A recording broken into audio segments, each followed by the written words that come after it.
যে রিয়াকশান, সেই রিয়াকশানের একটা আউটলাইন তোকে বলছি, যে চারটে ফ্যাক্টর রয়েছে, যে চারটে ফ্যাক্টরের উপরে কিন্তু এই দুটো রিয়াকশান ডিপেন্ড করে। চারটে ফ্যাক্টর কি কি? প্রথম কথা হচ্ছে যে নেচার অফ দ্য সাবস্ট্রেট। খুব সিম্পল ওয়েতে বলতে গেলে এটা বলতে হয় যে নেচার অফ দ্য সাবস্ট্রেট, মানে 3 ডিগ্রি যদি হয় তাহলে সেটা SN1 কে সবসময় প্রেফার করে, 3 ডিগ্রি, তারপরে 2 ডিগ্রি, তারপরে 1 ডিগ্রি। কারণ এখানে কিন্তু কার্বো ক্যাটায়ন স্টেবিলিটি সেটাই ইম্পর্টেন্ট। 3 ডিগ্রি কার্বো ক্যাটায়ন বেশি স্টেবল, তারপর 2 ডিগ্রি, তারপর 1 ডিগ্রি। কিন্তু যখন SN2 এর কথা বলবো তখন কিন্তু 1 ডিগ্রি ফার্স্ট, তারপরে 2 ডিগ্রি, তারপর 3 ডিগ্রি। কারণ এখানে কিন্তু লেস স্টেরিক হিন্ড্রেন্স এই ব্যাপারটাই কিন্তু বেশি গুরুত্বপূর্ণ। স্টেরিক হিন্ড্রেন্সের ওপরে বেস করে 1 ডিগ্রিতে স্টেরিক হিন্ড্রেন্স সব থেকে কম আছে, তো অবভিয়াসলি এটার উপরেই ডিপেন্ডেন্সিটা থাকবে। এটা গেল সাবস্ট্রেটের পয়েন্ট অফ ভিউ থেকে, বা অ্যালকিল হ্যালাইডটা কেমন হবে তার উপরে বেস করে। নেক্সট পয়েন্টটা যেটা, সেটা হচ্ছে কি না, আমি আগের দিনকার ডিসকাস করেছিলাম যে পোলার প্রোটিক সলভেন্ট কাকে বলে বা পোলার অ্যাপ্রোটিক সলভেন্ট কাকে বলে। পোলার প্রোটিক সলভেন্ট সবসময় কার্বো ক্যাটায়ন বা কার্ব অ্যানায়ন তাদেরকে স্টেবিলিটি দেবে, ক্যাটায়ন অ্যানায়ন দুজনকে স্টেবিলিটি দেবে। যেহেতু SN1 রিয়াকশানে কিন্তু ক্যাটায়ন জেনারেট করে এবং অ্যানায়নও তৈরি হয়, তাই পোলার প্রোটিক সলভেন্ট কিন্তু সবসময় SN1-কে ডাইরেক্ট করে, SN1। আর পোলার অ্যাপ্রোটিক সলভেন্ট যেটা, সেটার ক্ষেত্রে SN2 রিয়াকশান হওয়ার চান্স। তো সলভেন্টের পয়েন্ট অফ ভিউ যদি দেখি, তাহলে পোলার প্রোটিক সলভেন্ট হলে SN1, পোলার অ্যাপ্রোটিক সলভেন্ট হলে কিন্তু SN2 reaction. Third point, nucleophile. নিউক্লিওফাইলের বিষয়টা কি না, SN1 রিয়াকশানে কি হয়? SN1 রিয়াকশানে প্রথমত কার্বো ক্যাটায়নটা সাবস্ট্রেট থেকে কার্বো ক্যাটায়নটা জেনারেট করে, কার্বো ক্যাটায়নটা নিউক্লিওফাইলের সাথে রিয়াকশন করে তারপরে প্রোডাক্ট দেয়। তার মানে একটা জিনিস পরিষ্কার, সেটা হচ্ছে নিউক্লিওফাইল কিন্তু ওয়েট করে বসে থাকে। নিউক্লিওফাইল কিন্তু ওয়েট করে বসে থাকে যে কখন কার্বোক্যাটায়নটা তৈরি হবে, তবেই না আমি অ্যাটাক করতে পারবো। প্রথমে কার্বোক্যাটায়ন তৈরি হবে, আফটার দ্যাট নিউক্লিওফাইল অ্যাটাক করবে। তার মানে নিউক্লিওফাইল এখানে ভীষণ উইক। নিউক্লিওফাইল যদি খুব ড্যাসিপুষি হতো, খুব যদি শক্তিশালী হতো, তাহলে নিউক্লিওফাইল তো সব পরোয়াই করতো না, নিউক্লিওফাইল তো প্রথমেই গিয়ে অ্যাটাক করে দিত। তো নিউক্লিওফাইল যেহেতু এখানে উইক, SN1 রিয়াকশানে যেহেতু নিউক্লিওফাইল উইক, তাই কিন্তু SN1 রিয়াকশানে নিউক্লিওফাইল কার্বোক্যাটায়ন তৈরি হওয়া পর্যন্ত ওয়েট করবে এবং তারপরেই কিন্তু নিউক্লিওফাইল গিয়ে কার্বোক্যাটায়নটা অ্যাটাক করবে। নিউক্লিওফাইল উইক হওয়া জরুরি SN1 রিয়াকশানে, দেখ উইক নিউক্লিওফাইল বলা আছে। কিন্তু SN2 রিয়াকশানে সেখানে কিন্তু কি না, প্রথম সাবস্ট্রেট যেটা রয়েছে তাতে কিন্তু নিউক্লিওফাইল ওসব কিছু দেখবে না, নিউক্লিওফাইল সরাসরি অ্যাটাক করে কিন্তু প্রোডাক্ট তৈরি করবে। তাহলে SN1 আর SN2 এর মধ্যে রিয়াকশানে বেসিক ডিফারেন্স হচ্ছে যে নিউক্লিওফাইল আগে অ্যাটাক করছে না পরে অ্যাটাক করছে। তো নিউক্লিওফাইল যদি স্ট্রং হয় তাহলে তার টেন্ডেন্সি হবে যে আমার কিছু দেখার দরকার নেই, আমি গিয়ে আগে অ্যাটাক করব, আগে ওটাকে শেষ করে দেবো, সাবস্ট্রেটের অবস্থা খারাপ করে দেবো। তো নিউক্লিওফাইল কিন্তু এখানে স্ট্রং, তাই SN2 রিয়াকশানে স্ট্রং নিউক্লিওফাইল, কিন্তু SN1 রিয়াকশানে উইক নিউক্লিওফাইল, এটাই রেসপন্সিবল। এই ব্যাপারটা তোকে বুঝতে হবে। নেক্সট পয়েন্টটা হচ্ছে লিভিং গ্রুপ। তো লিভিং গ্রুপ কিন্তু সব সময়তেই দেখ, আইদার এটা SN1 হোক বা SN2 হোক, যাই হোক না কেন, সব সময়তেই কিন্তু SN1 বা SN2 সব ক্ষেত্রেই কি আলটিমেটলি কি লিভিং গ্রুপ চলে যাবে, ইনকামিং গ্রুপ আসবে। তার মানে লিভিং গ্রুপকে ভাঙতেই হবে, সে প্রথম স্টেপে ভাঙুক বা পরের স্টেপে ভাঙুক, যাই হোক না কেন লিভিং গ্রুপ কিন্তু সবসময় যাবে। এরকম লিভিং গ্রুপ সবসময় কিন্তু রেট ডিটারমিনিং স্টেপেই যাচ্ছে। যে কারণে আমরা সবসময় এটা বলছি যে এখানে এখানে SN1 হোক বা SN2 হোক, সব রিয়াকশনের ক্ষেত্রেই ভালো লিভিং গ্রুপ সে কিন্তু ভালো কি হয় না, SN1 করবে ভালো, SN2ও করবে ভালো, দুটোতেই কিন্তু ভালো হবে। তাই এই যে চারটে তোকে আমি কন্ডিশনের কথা বললাম, এর উপরেই বেস করে সমস্ত প্রশ্নগুলো কিন্তু অ্যানালিসিস করতে পারবো আমরা। তো অ্যালকিল হ্যালাইড কেমন হবে, সলভেন্ট কেমন হবে, নিউক্লিওফাইল কেমন হবে, আর লিভিং গ্রুপ কেমন হবে, তো এর উপরে বেস করে আমরা SN1 এবং SN2 রিয়াকশনের যে এক্সাম্পলগুলো সেগুলো নিয়ে আলোচনা করছি। দেখ তুই, নিশ্চয়ই ভালো লাগবে, অনেক আইডিয়া পাবি যে কিরকম ধরনের কোশ্চেন ইত্যাদি থাকছে না থাকছে তার ব্যাপারে। তো SN1 এবং SN2 রিয়াকশনের প্রথম যে ইম্পর্টেন্ট ক্রাইটেরিয়া, যেটা 3 ডিগ্রি 2 ডিগ্রি 1 ডিগ্রি বা 1 ডিগ্রি 2 ডিগ্রি 3 ডিগ্রি, এই বিষয়ের উপরে বেস করে আমি তোকে যে কথাটা বলতে চাই সেটা হচ্ছে যে এখানে একটা গ্রাফ করা হয়েছে। সেই গ্রাফে কি না, এখানে লিভিং গ্রুপ আছে, এটা মিথাইল কার্বোক্যাটায়ন হবে CH3+, এটা 1 ডিগ্রি, এটা 2 ডিগ্রি, এটা 3 ডিগ্রি। তো যখন 3 ডিগ্রি হয় তখন কিন্তু এক্সক্লুসিভলি SN1ই হয়, সেখানে কিন্তু SN1 এর গ্রাফেতে অনেক উপরে রয়েছে, কিন্তু SN2 এর হওয়ার টেন্ডেন্সি কিন্তু 0। যত 2 ডিগ্রি বা 1 ডিগ্রি বা মিথাইলের দিকে আসতে থাকে তত কিন্তু স্টেরিক হিন্ড্রেন্সটা কমতে থাকে। হিন্ড্রেন্স লেস মানে হিন্ড্রেন্স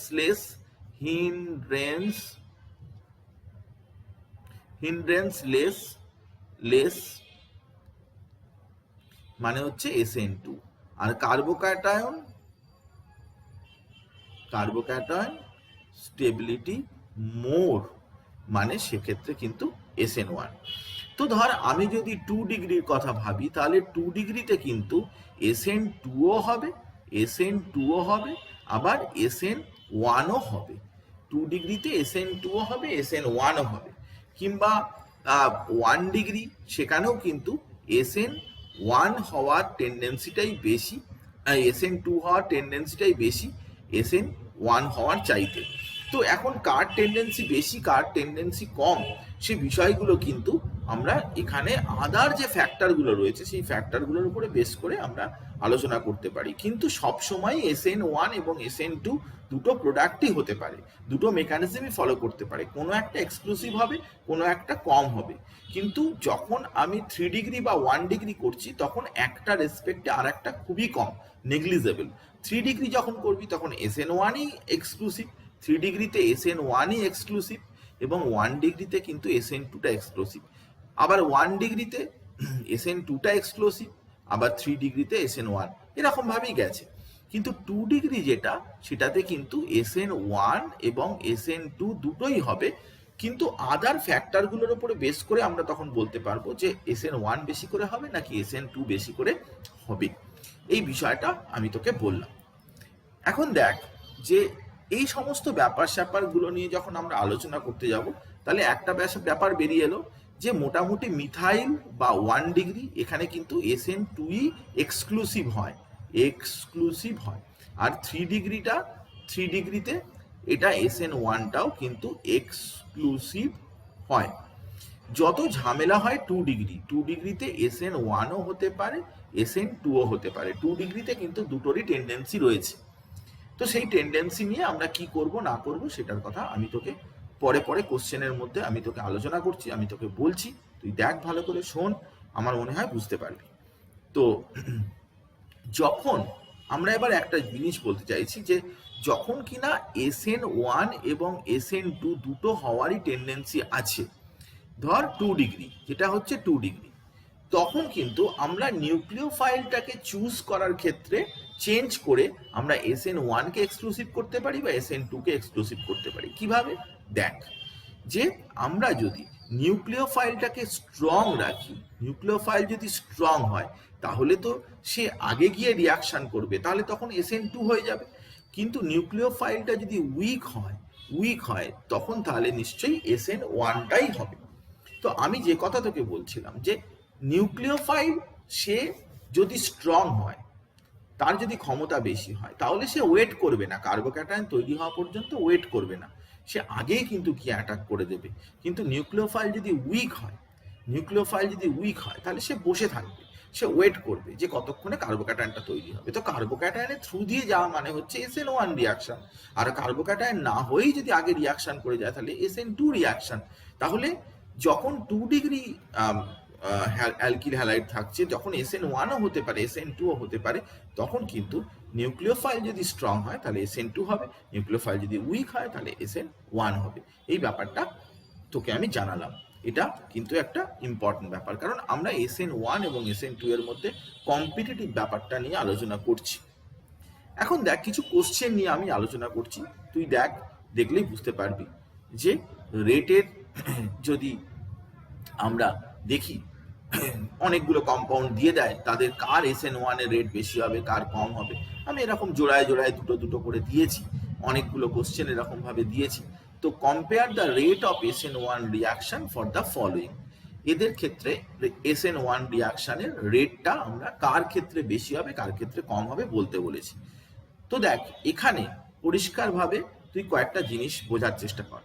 সেটা হচ্ছে যে এখানে যে কম্পাউন্ডটা রয়েছে তার বলা হচ্ছে যে এইটা বাঁদিকের কম্পাউন্ডটা, তার কিন্তু রেটটা বেশি, SN1 গ্রেটার রেট দেন এই কম্পাউন্ডটা ডান দিকেরটা। কেন? প্রথম কথা হচ্ছে যে এটা প্রথম যে বাঁদিকের কম্পাউন্ডটা সেটা যখন SN1 রিয়াকশন করবে, তখন সেই SN1 রিয়াকশনে কি হবে না কার্বোক্যাটায়ন ফর্ম করবে, এই কার্বোক্যাটায়নটা তৈরি হবে এবং এখানে CH3 এটা রয়েছে। এবার এই ডান দিকের যে কম্পাউন্ডটা যেটা রয়েছে সেখানেও কিন্তু এরকম সিএলটা চলে গিয়ে কার্বোক্যাটায়ন ফর্ম করবে, CH2+ হবে এবং এখানে যেরকম ভাবে একই রকমের বন্ড আছে এবং এই CH এবং এখানে CH3 রয়েছে। তো কোন কার্বোক্যাটায়ন বেশি স্টেবল? আমি তোকে বলছি this carbocation is more stable. কেন কি? Hyper conjugative effect. এই যে ডাবল বন্ড, তার যে অ্যাডজাসেন্ট যে কার্বন, সেই কার্বনে কিন্তু 3টে হাইড্রোজেন তুই দেখতে পাচ্ছিস। তাহলে 3 alpha hydrogen more stable greater hyperconjugation. এখানে কিন্তু আলফা হাইড্রোজেন যেটা আছে সেটা কিন্তু আলফা হাইড্রোজেন একটাই আছে এবং এখানে কিন্তু হাইপার কনজুগেটিভ এফেক্ট কিন্তু কম আছে, লেস আছে। তো হাইপার কনজুগেটিভ এফেক্ট লেস হওয়া মানে হচ্ছে যে ওই কার্বোক্যাটায়নটা কিন্তু বেশি স্টেবল নয়। যে কার্বোক্যাটায়নটা বেশি স্টেবল তার ক্ষেত্রেই কিন্তু SN1 রিয়াকশনটা ভালো হবে, কারণ SN1 রিয়াকশন কিন্তু সবসময় কার্বোক্যাটায়ন স্টেবিলিটির ওপরেই ডিপেন্ড করে, বিষয়টা ডিপেন্ড করে। তো তাহলে আমি তোকে একটা নিটের একটা কোশ্চেনের এক্সাম্পল দিলাম, যে কোশ্চেনে তুই দেখতে পাচ্ছিস যে প্রথম কম্পাউন্ডটা যেটা, তাতে মিথাইল আছে এবং তারপরে একটা আইসোপ্রোপাইল গ্রুপ আছে। তো মিথাইল গ্রুপ থাকলে সেখানে হাইপার কনজুগেশন এফেক্টটা কিন্তু বেশি করে দেখা যাচ্ছে এবং সেখানে কিন্তু অবশ্যই তার রেটটা SN1 এর রেটটা বেশি হবে। যে কারোর ক্লিয়ার না হলে আমাকে নিশ্চয়ই বলবি বা কমেন্ট বক্সে লিখবি। তো স্যার একটু বোঝাবেন প্লিজ? এটা আমি বলতে চেয়েছি যেটা সেটা হচ্ছে যে হাইপার কনজুগেশনটা যা জানা থাকবে, অসুবিধার কিছু হবে না। হাইপার কনজুগেশন মানে ডাবল বন্ডের যে অ্যাডজাসেন্ট কার্বন আছে তাতে কটা হাইড্রোজেন আছে, সেই হাইড্রোজেনের নাম্বার অনুযায়ী তার হাইপার কনজুগেটিভ স্ট্রাকচার হয়। যত বেশি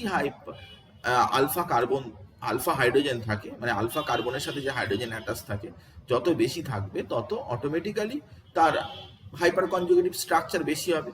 এখানে তো 3টে আলফা হাইড্রোজেন আছে, লিখে দিয়েছি পরিষ্কার 3টে আলফা হাইড্রোজেন আছে এবং তার মানে 3টে হাইপার কনজুগেটিভ স্ট্রাকচার এখানে পাওয়া যাবে। কিন্তু এখানে তো ডাবল বন্ডের অ্যাডজাসেন্ট কার্বনে তো একটাই মাত্র হাইড্রোজেন আছে, এই হাইড্রোজেনগুলো ধরলে হবে না, এই হাইড্রোজেন নয়, আলফা হাইড্রোজেন মানে কি? ডাবল বন্ড, তার পাশে যে কার্বন আছে এই কার্বনটাই হচ্ছে আলফা কার্বন। এতে কত হাইড্রোজেন আছে দেখতে হয়, সেই হাইড্রোজেনগুলোই কিন্তু হাইপার কনজুগেশনে সাপোর্ট করে হাইপার কনজুগেশন স্ট্রাকচারটা তৈরি হয়, সেটা সেই হাইড্রোজেনগুলো দিয়ে তৈরি হয়।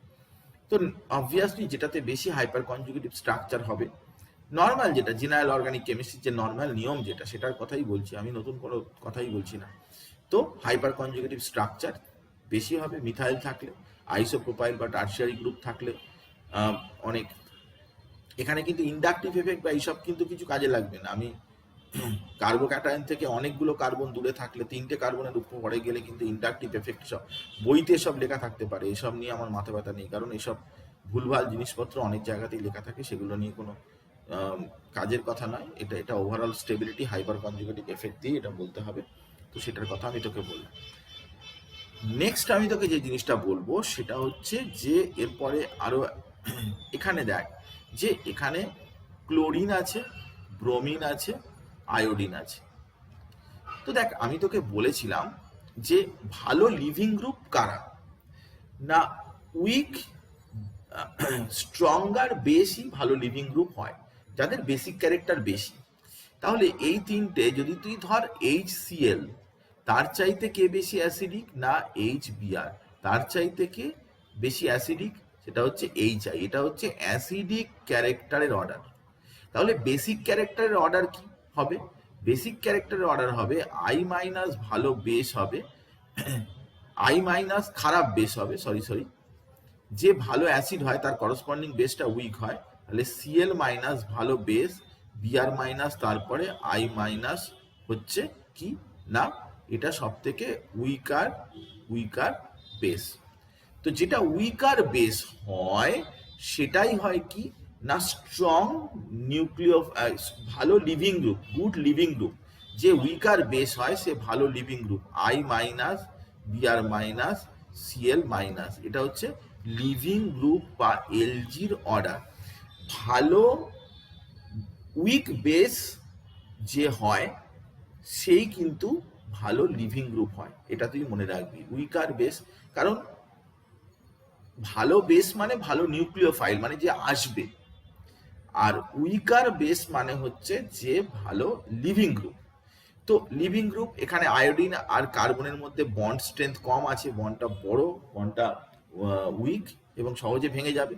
তো অবভিয়াসলি আয়োডিন থাকলে তার ক্ষেত্রে SN1 রিয়াকশন কিন্তু অনেক ভালো হবে। সে SN1 হোক বা SN2 হোক, যাই হোক না কেন, সবকিছুই কিন্তু আয়োডিন থাকলে ভালো হবে, তারপরে ব্রোমিন, তারপরে ক্লোরিন, অর্ডারটা এরকম হবে, সেটার কথা আমি তোকে বললাম। এখানেও ঠিক তাই, একই এক্সাম্পল দেওয়া রয়েছে। এই আয়োডিনটা সহজে ভাঙবে, তারপরে ব্রোমিন, তারপরে ক্লোরিন, অর্ডারটা কিন্তু এদিক থেকে এদিকে রেট আস্তে আস্তে rate of SN1 increases, SN1 এর রেটটা আস্তে আস্তে ইনক্রিজ করবে। তো আমাদের এরকম অনেক প্রশ্ন আছে, এরকম অনেক ভাবে দেয়, নানান রকম ভাবে ঘুরিয়ে ফিরিয়ে দেয়। তো সেখানে যদি দেয় তাহলে তাদের ক্ষেত্রে লিভিং গ্রুপটা সবসময় উইক বেস হয় ভালো লিভিং গ্রুপ, যে খারাপ বেস সে ভালো লিভিং গ্রুপ হয়। এই কথাটা আমি তোকে বললাম, মাইন্ডে রাখবি। আমি আগের দিনকারও বলেছিলাম লিভিং গ্রুপ কে হবে না হবে এসব নিয়ে আমি ডিসকাস করেছিলাম। এরপরে আমি আরো এক্সাম্পলে আসছি।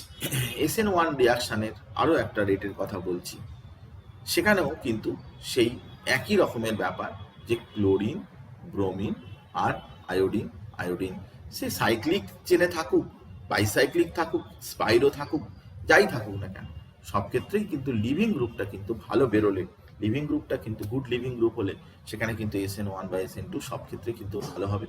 তো রেটটা অর্ডারটা এরকম, সেটার কথাও বললাম। এবার আর একটা এক্সাম্পল দিচ্ছি, সেটা দেখ যে এখানে এটা খুব ভেরি ইন্টারেস্টিং। এখানেও Cl আছে, এখানেও Cl আছে, কিন্তু দেখ যে এই যে Clটা, যেটা এই Clটা, এখানে যে Clটা রয়েছে, এই Clটা কিন্তু রেজোন্যান্সে পার্টিসিপেট করবে। এই Clটা রেজোন্যান্সে পার্টিসিপেট করবে মানে কি না, এখানে Cl এর সাথে এটার একটা ডাবল বন্ড তৈরি হয়ে যাবে। Leaving group Lg do not leave easily,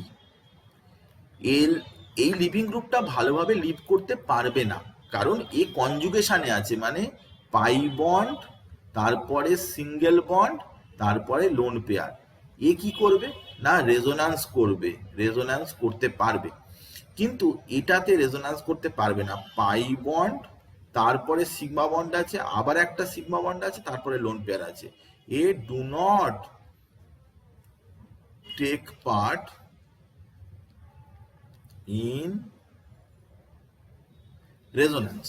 রেজোন্যান্সে কিন্তু এ টেক পার্ট করবে না, রেজোন্যান্সে পার্টিসিপেট করবে না। তো রেজোন্যান্সে যে পার্টিসিপেট করছে, এই যে কম্পাউন্ডটা রেজোন্যান্সে পার্টিসিপেট করছে মানে লেফট হ্যান্ড সাইডে, তো তার ক্ষেত্রে যদি রেজোন্যান্সে পার্টিসিপেট করে তাহলে তো বন্ডটা তো স্ট্রং হয়ে যাচ্ছে, বন্ডটা তো ভাঙতেই পারছে না, বন্ডটা তো ভাঙবেই না। তো বন্ডটা না ভাঙলে তাহলে কিভাবে রিয়াকশন হবে? বন্ডটা না ভাঙতে চাইলে তার ক্ষেত্রে রেটটা অবভিয়াসলি স্লো হয়ে যাবে, রেটটা সেরকম একটা ভালো কিছু রেটটা হবে না। সেই জন্যে রাইট হ্যান্ড সাইডে এই কম্পাউন্ডটা যেটা, এটার রেটটা বেশি হবে লেফট হ্যান্ড সাইডে। এটা কি বুঝেছিস না বুঝিসনি? Is it clear or not? আমাকে উত্তর দে। বুঝেছি। ক্লিয়ার, তাই তো?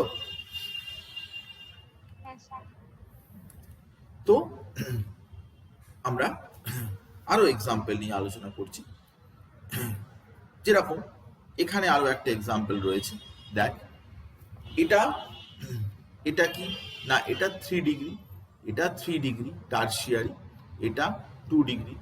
তো 3 ডিগ্রি আগে রিয়াকশন করবে, কার্বোক্যাটায়ন বেশি স্টেবল হবে, এখানে সিএলটা চলে গেলে এখানে কার্বোক্যাটায়ন হবে, এখানে সিএলটা চলে গেলে এখানে কার্বোক্যাটায়ন হবে। তো মোর স্টেবল কার্বোক্যাটায়ন, 3 ডিগ্রি কার্বোক্যাটায়ন মোর স্টেবল দেন 2 ডিগ্রি কার্বোক্যাটায়ন, তাহলে SN1 রিয়াকশন। আমরা এখন SN1 এর রেটটা কার বেশি হবে সেটা নিয়ে এখন আপাতত আলোচনা করছি, আপাতত তার কথা বলছি, সেটা যাচ্ছে। এবার আমরা চলে আসি একটা পার্টিকুলার বিষয় যেটা সম্পর্কে আমি তোকে জানাতে চাই। এই বিষয়টা কিন্তু থেকে কোশ্চেন আজকাল দিচ্ছে এবং সেই বিষয়টা কিন্তু অনেকে জানে অনেকে জানে না, আমি ধরে নিচ্ছি জানে না, এইভাবেই আমি পড়াই। তো আমি সমস্ত বিষয়টাই নিয়ে ডিসকাস করার চেষ্টা করব। সেটা হচ্ছে যে আমরা ডিআর বা ড্যান্সিং রেজোন্যান্স বলে একটা টপিকের কথা শুনেছি, হয়তো শুনে থাকবো যে ড্যান্সিং রেজোন্যান্স, কিন্তু এই ড্যান্সিং রেজোন্যান্সটা কি এবং ড্যান্সিং রেজোন্যান্সটা কখন হয় পার্টিকুলারলি, সে ব্যাপারটা কিন্তু আমাদের জানার দরকার। তো এটা একটা বিশেষ টাইপের রেজোন্যান্স যেখানে কিনা সাইক্লোপ্রোপেন মানে 3 কার্বনের যে রিং, তার যে পি অরবিটাল, ভেকেন্ট যে পি অরবিটাল, তার সাথে সিগমা বন্ড কি করে না ওভারল্যাপ করে এক ধরনের রেজোন্যান্স করে। এই ব্যাপারটা সবসময় সম্ভব কার ক্ষেত্রে না সাইক্লোপ্রোপাইল রিং থাকবে, রিংটা থাকবে 3 কার্বনের, এরকম রিংটা 3 কার্বনের আছে। এবারে এরকম 3 কার্বনের একটা রিং আছে এবং তার সাথে একটা এরকম কার্বন আছে, এইখানটায় প্লাস রয়েছে। যেই এখানটায় প্লাস থাকবে, এই যে সিগমা বন্ড, এই সিগমা বন্ড এখানে যে ভেকেন্ট পি অরবিটালের সাথে ওভারল্যাপ করবে, ওভারল্যাপ করে এরকম ধরনের একটা রিং থেকে একটা ওপেন চেন কম্পাউন্ড তৈরি হয়ে যাবে এবং এই প্লাসটা এখানে শিফটেড হবে। এভাবে এই দিকের কার্বনটাও করতে পারে, দুদিকের কার্বনই এই জিনিসটা করতে পারে। এই ফেনামেনাটাকে বলে ড্যান্সিং রেজোন্যান্স। এটা সাইক্লোপ্রোপাইল রিং এর ক্ষেত্রেই এটা সম্ভব, অন্য ক্ষেত্রে কিন্তু এটা সম্ভব নয়। আমি শুনিনি, অনেকে অনেকে অনেক কথা বলে কিন্তু আমি শুনিনি, আমি শুধু স্টেবিলিটিটা এই কার্বনের ক্ষেত্রেই আমি শুনেছি যে সাইক্লোপ্রোপাইল যদি এরকম ধরনের সাইক্লোপ্রোপেন থাকে এবং তারপরে যে কার্বন থাকে, এই কার্বনটা যদি থাকে তাহলে এটা হয় স্টেবল। কেন স্টেবল হয় না এইখানের যে এখানের যে বন্ডটা রয়েছে সেটা কি করে না সেটা কিন্তু এখানে একটা পাই বন্ড জেনারেট করে এবং ড্যান্সিং রেজোন্যান্সে পার্টিসিপেট করে। This is called dancing resonance. এই নামটা এরকম দেওয়া হয়েছে, ঠিক এক্স্যাক্টলি আমি ওভাবে বলতে পারবো না যে স্যার এটা বুঝলাম না যে এটা কেন বেশি স্টেবল। রেজোন্যান্স মানেই স্টেবল, এ তো কমন সেন্সের ব্যাপার যে আমি কতগুলো স্ট্রাকচারাল ফর্মে থাকতে পারবো। যত বেশি রকমের স্ট্রাকচার সে জেনারেট করতে পারবে তত তো বেশি স্টেবল হবে, যত বেশি স্ট্রাকচারে থাকতে পারবে ততই তো বেশি স্টেবল হবে। বেঞ্জিন রেজোন্যান্স করে, এখন প্রশ্ন হচ্ছে রেজোন্যান্স কেন করে না, সে তার অনেকগুলো স্ট্রাকচারাল ফর্মে থাকতে পারবে, এটাও সেরকম তার স্ট্রাকচারাল ফর্ম, এটা একটা হলো, এদিকেও একটা দিয়ে হতে পারবে, হ্যাঁ। তো হাইব্রিড একটা টাইপের এরকম তৈরি হবে। তো ন্যাচারালি স্টেবিলিটি বাড়বে, যতগুলো স্ট্রাকচারে থাকতে পারবে তত তার স্টেবিলিটি বাড়বে, এটা তো সাধারণ ব্যাপার, কমন সেন্সের ব্যাপার। তো ড্যান্সিং রেজোন্যান্স কিন্তু একটা স্টেবল একটা কনফিগারেশন ডেভেলপ করে, স্টেবল কনফিগারেশন। তো স্টেবল কনফিগারেশন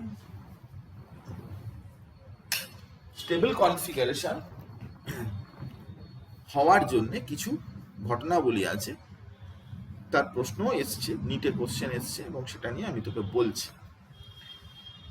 একে বলে সিগমা রেজোন্যান্স, অনেক জায়গায় লেখা আছে সিগমা রেজোন্যান্স নামেও লেখা রয়েছে, বা অনেক জায়গায় ড্যান্সিং রেজোন্যান্স নামেও লেখা রয়েছে।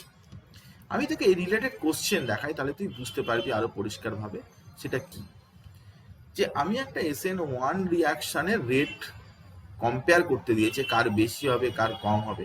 সেখানে অনেক মলিকিউল থাকে, কিন্তু যেগুলো কিনা টিপিক্যাল সেগুলোই আমি তুলে দিয়েছি। তো এখানে আমরা ধর এরকম দুটো কম্পাউন্ড দিয়েছি। এই কম্পাউন্ড দুটোতে কি হয়েছে না, এটা আসলে লিভিং গ্রুপ, তো এটা যখন লিভ করবে তখন কিরকম ভাবে লিভ করবে না, অপশনের মাথায় মাইনাস এবং COCH3 এরকম ভাবে। আবার এটা লিভিং গ্রুপ, এটা যখন লিভ করবে কিরকম ভাবে লিভ করবে না, O মাইনাস COCF3 এইভাবে লিভ করবে।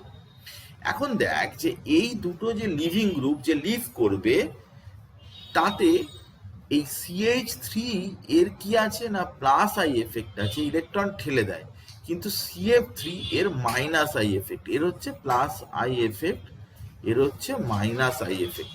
তো একই অক্সিজেনের মাথায় নেগেটিভ চার্জ রয়েছে, তার উপর যদি এদিক থেকে ইলেকট্রন ঠেলে দেয় তাহলে এটা লেস স্টেবল হয়ে যাবে।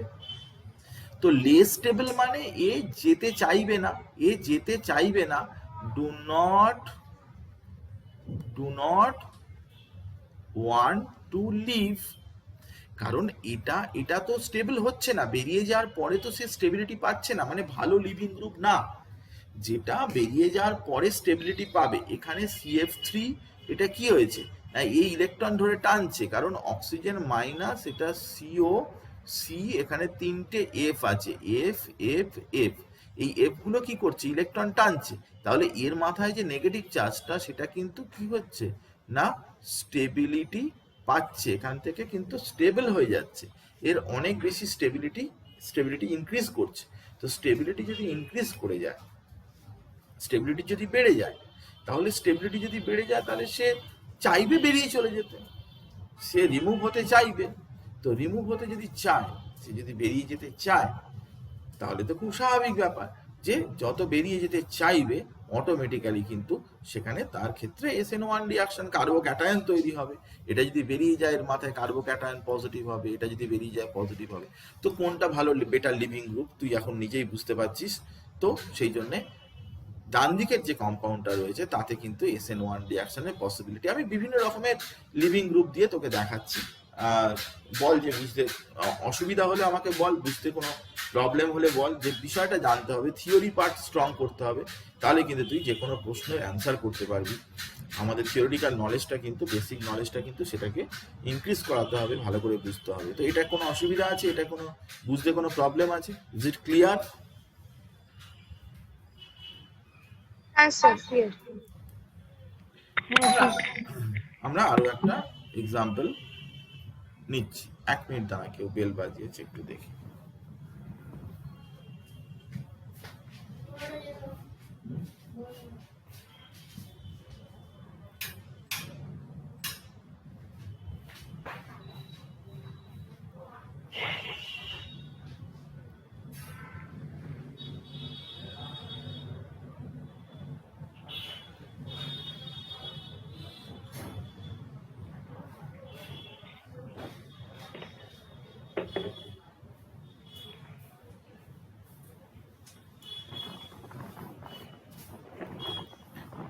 আচ্ছা, এটার কথা তো আমরা বললাম।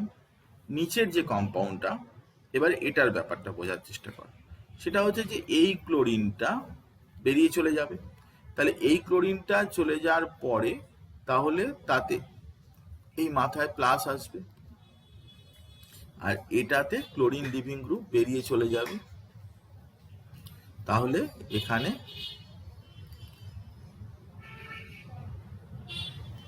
এইখানটা প্লাস আসবে।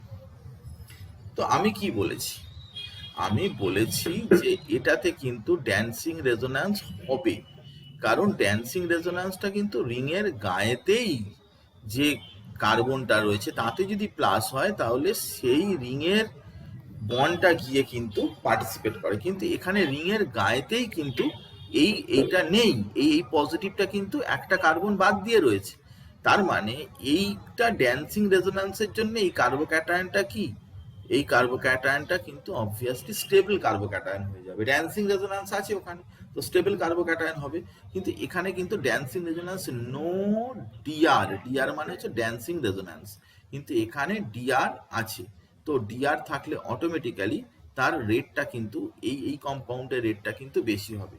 তো অনেক কোশ্চেনে আমি দেখেছি, শুধু এই কোশ্চেন বলে নয়, অনেক কোশ্চেনে আমি দেখেছি, এমস এর পার্টিকুলারলি বহু কোশ্চেন আছে, এমস এর কোশ্চেন, প্রিভিয়াস ইয়ারের কোশ্চেন তুই দেখতে পাবি, সেখানে কিন্তু সাইক্লোপ্রোপাইল রিং বাদেও কিন্তু সাইক্লোবিউটাইল বা সাইক্লোপেন্টাইল রিং এর সাথে ডাইরেক্টলি কার্বন জুড়ে থাকলে সেখানেও কিন্তু ড্যান্সিং রেজোন্যান্সের উপরে বেস করে অ্যান্সার করেছে। তো আমি কোথাও সেটা বইতে দেখিনি, কোনো বইতেই আমি দেখিনি, অনেক বই আমি পড়েছি সেটা দেখিনি, কিন্তু তবুও যেহেতু কোশ্চেন দিয়েছে সেহেতু আমার মনে হয় হয়তো কোনো কোনো বইতে থাকলেও থাকতে পারে, জাস্ট আমার নলেজে নেই। আমি জানি যে সাইক্লোপ্রোপাইল রিং এর ক্ষেত্রেই এটা হয়, কিন্তু সাইক্লোবিউটাইল বা সাইক্লোপেন্টাইল রিং এর ক্ষেত্রেও আই থিঙ্ক এটা সম্ভব হওয়াটা অবাক করার কিছু নেই।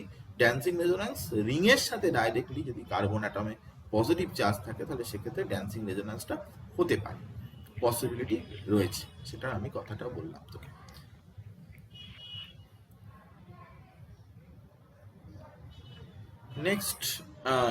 নেক্সট আমি যেটা তোকে বলবো, এ বি বলে দুটো রয়েছে এবং তাতে এ এবং বি, তাতে রেটটাকে কম্পেয়ার করতে হবে যে কার ক্ষেত্রে SN1 বেশি হয় দুটোর মধ্যে, তো রেটটা কার বেশি হবে। তো এটা খুবই সোজা ব্যাপার, কারণ এখানে ব্রোমিন বেরোচ্ছে, এখানে ক্লোরিন বেরোচ্ছে।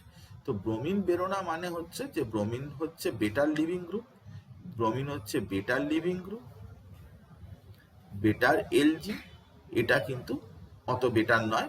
তার মানে এখানে কিন্তু be greater than A, B greater than এ, এরকম ধরনের হবে। এ আর বি এর মধ্যে বি এর রেটটা কিন্তু বেশি হবে। SN1 রিয়াকশনের কথা বলছি, তো বি এর রেটটা কম্পারেটিভলি বেশি হবে। নেক্সট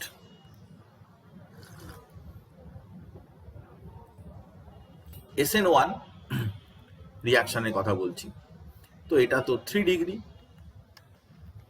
এটা তো 2 ডিগ্রি, তাহলে অবভিয়াসলি কিন্তু এখানে এ এর রেটটা বেশি হবে বি এর চাইতে, কারণ 3 ডিগ্রি SN1 এর রেট বলেছে, SN1 এর রেট বলেছে compare the SN1 rate, A greater than B হবে। নেক্সট, আচ্ছা এটা এটা আমাকে বল তোরা যে এখানে দুটো রিয়াকশন করা হচ্ছে, একই সেম CH2Cl এখানে রয়েছে, এখানেও কিন্তু CH2Cl রয়েছে, এখানে যেটা নিউক্লিওফাইল 1 মোলার, এটা 2 মোলার,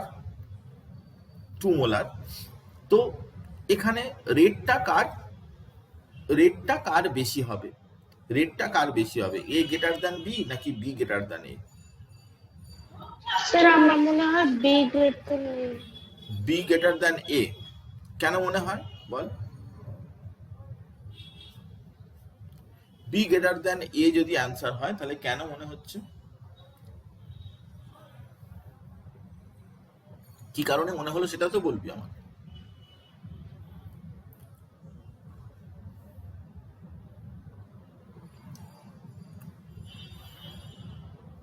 আন্দাজে বললে হবে না।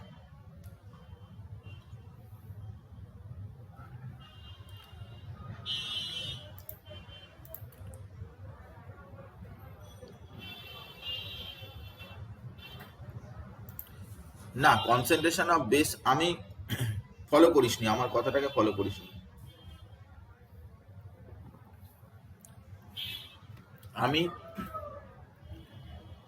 আমি আগেই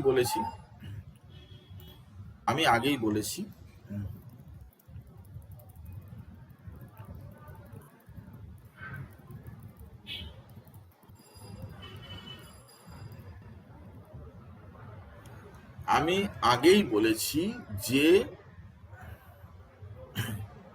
এখানে যে nucleophile SN1 রিয়াকশানে week SN1 reaction কিন্তু নিউক্লিওফাইলের কনসেন্ট্রেশনের উপরে ডিপেন্ড করে না।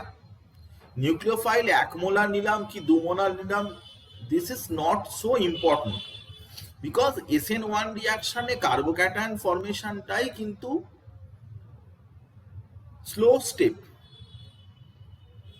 SN1 রিয়াকশনে কার্বোক্যাটায়ন ফরমেশন হয়, আমি আগের দিনকারই বুঝিয়েছিলাম যে আর এল এতে আর প্লাস হয় এবং তারপরে হয়তো একটা নিউক্লিওফাইল এসে আর ওএইচ হয়। এই স্টেপটা কিন্তু স্লো, এটা ফাস্ট। তো ফার্স্ট স্টেপে এই ওএইচ মাইনাস তুমি বেশি নিলে কি কম নিলে এটা গুরুত্বপূর্ণ বিষয় নয়, কারণ ওটা তো ফার্স্ট স্টেপে ইনভলভ। কার্বোক্যাটায়ন যেটা তৈরি হচ্ছে এটাই গুরুত্বপূর্ণ বিষয়। নিউক্লিওফাইল বা বেস তুমি কতটা নিয়েছো না নিয়েছো, 1 মোলার কি নিয়েছো কি 2 মোলার নিয়েছো, সেটা কোনো ইম্পর্টেন্ট রোল প্লে এখানে করে না, কারণ নিউক্লিওফাইল আসাটা কিন্তু ফার্স্ট স্টেপে হয়। এই ক্ষেত্রে আমরা এই যে 1 মোলার দেয়া রয়েছে এবং 2 মোলার দেয়া রয়েছে এর জন্য ডিফারেন্সটা হয়নি। অ্যাকচুয়ালি এইখানে 1 মোলার আছে এবং এখানে 2 মোলার আছে, এটাই কিন্তু ইম্পর্টেন্ট, কারণ 2 মোলার থাকার জন্য এখানে কার্বোক্যাটায়ন অনেক বেশি তৈরি হবে, এটা চলে গেলে কার্বোক্যাটায়ন অনেক বেশি করে ফর্মেশন হবে। এই দুটোর ওপরে ডিপেন্ডেন্ট নয়, নট ডিপেন্ডেন্ট, এদের ওপরে কিন্তু ডিপেন্ডেন্ট নয়, কারণ আমি অলরেডি বলেছি যে SN1 রিয়াকশন কখনোই কিন্তু বেসের কনসেন্ট্রেশনের উপরে ডিপেন্ড করেন না, কারণ ওটা ফার্স্ট স্টেপে আসে, যে স্টেপটার কিন্তু গুরুত্ব নেই। সেই জন্য সবসময় নিউক্লিওফাইলটাকে উইক রাখা হয়। SN1 রিয়াকশনে নিউক্লিওফাইল স্ট্রং রাখা যায় না, উইক রাখতে হয়, কারণ ওর গুরুত্ব নেই বলে, ওর ইম্পর্টেন্স নেই বলে।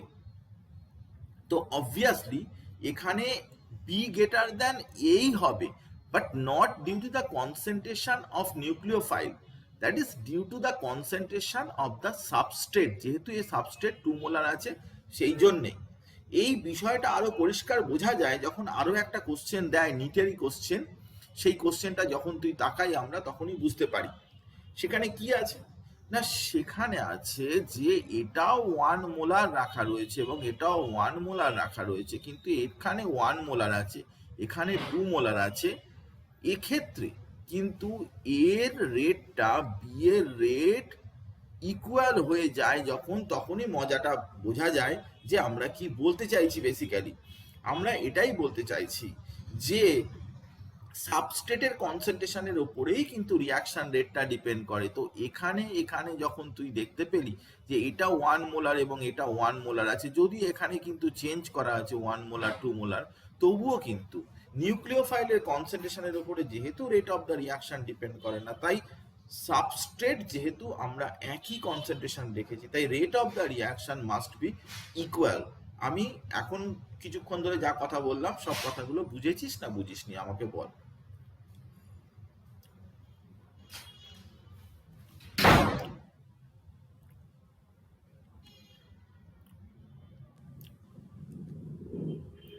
ক্লিয়ার? হ্যাঁ স্যার। ঠিক আছে,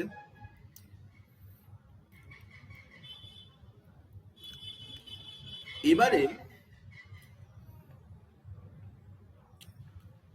এতক্ষণ ধরে আমরা SN1 রিয়াকশনের রেট নিয়ে আলোচনা করব। এবারে আমি তোকে বলবো যে SN2 রিয়াকশনের রেটটার কথা বলবো, যে SN2 রিয়াকশন কার ক্ষেত্রে ভালো হবে না হবে সেটা নিয়ে ভাববো। SN2 রিয়াকশনে কি হয়, সবসময় পিছন থেকে অ্যাটাকটা করে, কার্বোক্যাটায়ন কিন্তু জেনারেট করে না, তার আগেই কিন্তু অ্যাটাকটা হয়। চল দেখে নি SN2 রিয়াকশনের, ধর আমরা যদি এটার কথা ভাবি তাহলে এটা 3 ডিগ্রি আছে, এটা 2 ডিগ্রি আছে, এটা 1 ডিগ্রি আছে, তাহলে পিছন থেকে অ্যাটাক করতে এটাতে সুবিধা হবে। তাহলে রেট SN2 যদি বলে তাহলে SN2 কিন্তু সবসময় কি না 1 ডিগ্রি সব থেকে বেশি হয়, তারপরে 2 ডিগ্রি, তারপরে 3 ডিগ্রি, তাই এটা হবে ডান দিকেটা সব থেকে প্রথমে যাবে, তারপর 2 ডিগ্রি, তারপর 3 ডিগ্রি, জাস্ট SN1 এর উল্টো জিনিস, এটা প্রথমে বললাম। এবার দেখ সঙ্গে সঙ্গে আর একটা কম্পাউন্ড চলে এলো, তো আমরা যদি এই কম্পাউন্ডটায় সিএলটা বেরিয়ে যাবে, এইটা সিএলটা বেরিয়ে যাবে, ধরে নিলাম বেরিয়ে যাবে, তাহলে কি হবে মজাটা বোঝার চেষ্টা কর। তাহলে এখানটা পজিটিভ আসবে আর এখানটায় এটাতে বেরিয়ে যাবে, এটাতে পজিটিভ আসবে। এই কার্বোক্যাটায়নটা কি 3 ডিগ্রি, এই কার্বোক্যাটায়নটা কি 2 ডিগ্রি। তো SN1 যদি রিয়াকশন হতো তাহলে SN1 কার ক্ষেত্রে ভালো হতো না 3 ডিগ্রিতে ভালো হতো। যখন আমি এখন SN2 এর কথা ভাবছি তখন কিন্তু এইটা ভালো হবে, কারণ এতে কার্বোক্যাটায়ন তো 3 ডিগ্রি জেনারেট করবে, তো 3 ডিগ্রি কার্বোক্যাটায়নে SN1 ভালো হবে। এখন তোর 2 ডিগ্রি কার্বোক্যাটায়নে কম্পারেটিভলি যেটা 2 ডিগ্রি, যেটা 3 ডিগ্রি নয়, তার ক্ষেত্রে SN2 ভালো হবে, যেটা লেস বাল্কি। তো এটাতে কিন্তু বাল্কিনেস অনেক বেশি আছে, 3 ডিগ্রি বাল্কিনেস অনেক বেশি আছে, এতে অ্যাটাক করে পিছন দিক থেকে অ্যাটাক করাটা ডিফিকাল্ট হবে, তাহলে এটাতে হবে SN2 ভালো হবে। তো ব্রিজ কম্পাউন্ড দিয়ে দিলেও কিন্তু সেখানে ভালো করে দেখতে হয় বিষয়টা ঠিকঠাক যাচ্ছে কিনা, যা থিওরি তুমি পড়েছো তার বেসিসে যাচ্ছে কিনা। আমি তোকে আরো এক্সাম্পল দেখাচ্ছি, দেখ এখানে আমি তোকে এই 3টে কম্পাউন্ড দেখাচ্ছি। আমি বলেছিলাম যে আইদার SN1 অথবা SN2 যাই হোক না কেন, সবসময় লিভিং গ্রুপ যদি ভালো লিভ করতে পারে তার ক্ষেত্রে SN1 এবং SN2 দুটোই কিন্তু ভালো হবে, কোনো অসুবিধার কিছু নেই। তো আয়োডিন গুড লিভিং গ্রুপ, আমরা অনেকবার আলোচনা করলাম এসব নিয়ে, তাই রেটটা কিন্তু এরকম হবে।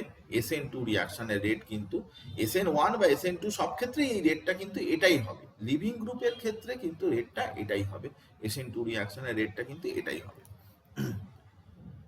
হ্যাঁ, এবারে দেখ যে এইটাতে দেখ যে ক্লোরিন কিন্তু রেজোন্যান্সে পার্টিসিপেট করতে পারবে, তাই এখানে কিন্তু ক্লোরিন কিন্তু ব্যাড এলজি, ভালো লিভিং গ্রুপ এখানে কিন্তু হবে না, কিন্তু এখানে ক্লোরিন কিন্তু do not take part in resonance, এখানে কিন্তু রেজোন্যান্সে পার্টিসিপেট করতে পারছে না, কারণ দেখতেই পাচ্ছিস পরপর দুটো সিগমা বন্ড আছে, এরকম ভাবে রেজোন্যান্স হয় না। রেজোন্যান্স হয় কখন না, ডাবল বন্ড আছে, তারপরে সিঙ্গেল বন্ড আছে, তারপরে তো লোন পেয়ার আছে এরকম, বা double bond single bond, double bond single bond, double bond, তারপরে লোন পেয়ার আছে। কনজুগেটেড সিস্টেম থাকতে হবে, pi bond sigma bond, pi bond sigma bond, কিন্তু এখানে কি আছে পাই বন্ড সিগমা সিগমা তারপরে লোন পেয়ার, এরকম হবে না। অবভিয়াসলি লিভিং গ্রুপ কিন্তু এখানে ভালো লিভ করে যাবে, এখানে লিভ করতে পারবে না ব্যাড লিভিং গ্রুপ, কিন্তু এখানে ভালো লিভ করে যাবে, এবং অবভিয়াসলি তার SN2 রিয়াকশনের রেটটাও ভালো হবে। SN2 রিয়াকশনের রেট সে SN1 হোক বা SN2 সব ক্ষেত্রেই কিন্তু লিভিং গ্রুপ যদি ভালো লিভ করে যায় তাহলে সেগুলো কিন্তু সবসময় ভালো হবে।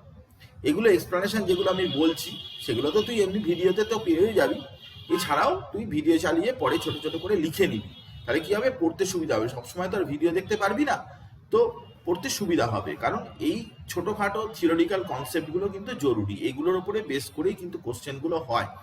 অর্গানিকে আমাদের অনেকটা বেশি পরিমাণে পড়তে হয়, আমাদের যা সিলেবাস বোর্ডসে আছে তার চাইতে অনেকটা বেশি পরিমাণে পড়তে হয়, কারণ অনেক ভ্যারাইটি অফ কম্পাউন্ড থেকে প্রশ্নগুলো দেয়, যার জন্য স্টুডেন্টদের ওখানে কিন্তু নাম্বারটা অনেকটা মানে ঝাড় খেয়ে যায়, ওই জায়গাটা কিন্তু নাম্বারটা কমে যায়।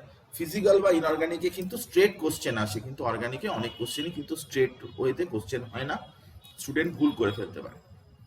আরো একটা এক্সাম্পল দেখ, এখানে দেখ যে দুটো কম্পাউন্ড, এটা একটা লিভিং গ্রুপ, এটা বেরিয়ে যাবে, এটা একটা লিভিং গ্রুপ, এটা বেরিয়ে যাবে, বাকি পোর্শনটা কিন্তু একই রয়েছে, কিন্তু লিভিং গ্রুপটা বেরিয়ে চলে যাওয়ার পরে কি হবে সেটা নিয়ে আমি আলোচনা করছি।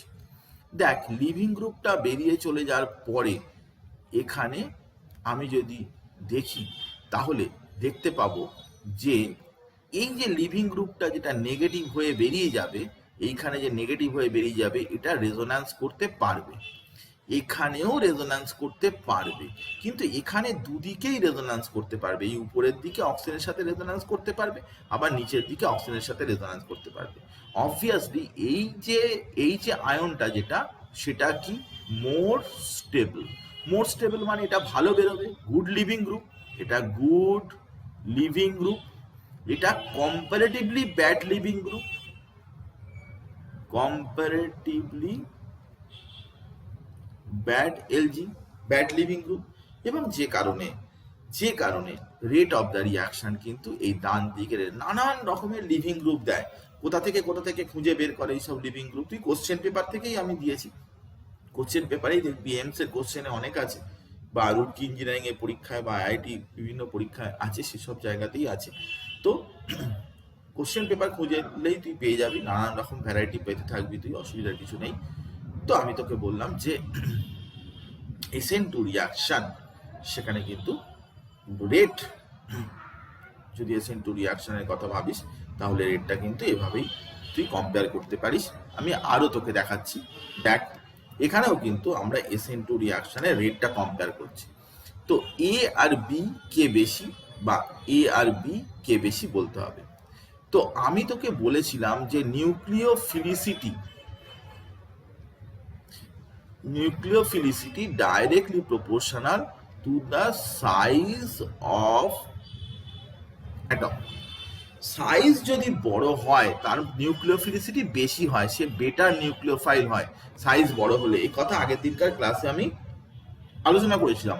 ঠিক, তাহলে OH মাইনাস আর SH মাইনাস উপর থেকে নিচে গেলে কি হয়, সাইজ ইনক্রিজেস। এখন SN2 রিয়াকশন কিন্তু এটা কি, এটার জন্য স্ট্রং নিউক্লিওফাইল দরকার। SN1 নিউক্লিওফাইলের উপর ডিপেন্ড করে না, কিন্তু SN2টা তো নিউক্লিওফাইলের উপর ডিপেন্ড করে। তাই নিউক্লিওফাইল যদি ভালো হয় তাহলে তার ক্ষেত্রে কিন্তু রিয়াকশনটাও ভালো হবে। তাহলে এটা কি, বি গ্রেটার দ্যান এ হবে। বিতে SH মাইনাস আছে, এখানে OH মাইনাস আছে, তো কে বেটার লিভিং গ্রুপ, কার সাইজ বেশি, সালফারের সাইজ অফ অক্সিজেন তার চাইতে সাইজ অফ সালফার বেশি, সো ইজি। আবার দেখ PHCH2Cl, এখানে Br আছে, তাহলে এটা Cl বেরোবে, এটাতে Br বেরোবে, তো obviously Br better living group, তো এখানেও কিন্তু বি গ্রেটার দ্যান এ হবে, এটাতেও বি গ্রেটার দ্যান এ হবে, কোনো প্রবলেম কিছু নেই, সমস্যার কিছু নেই, বললাম।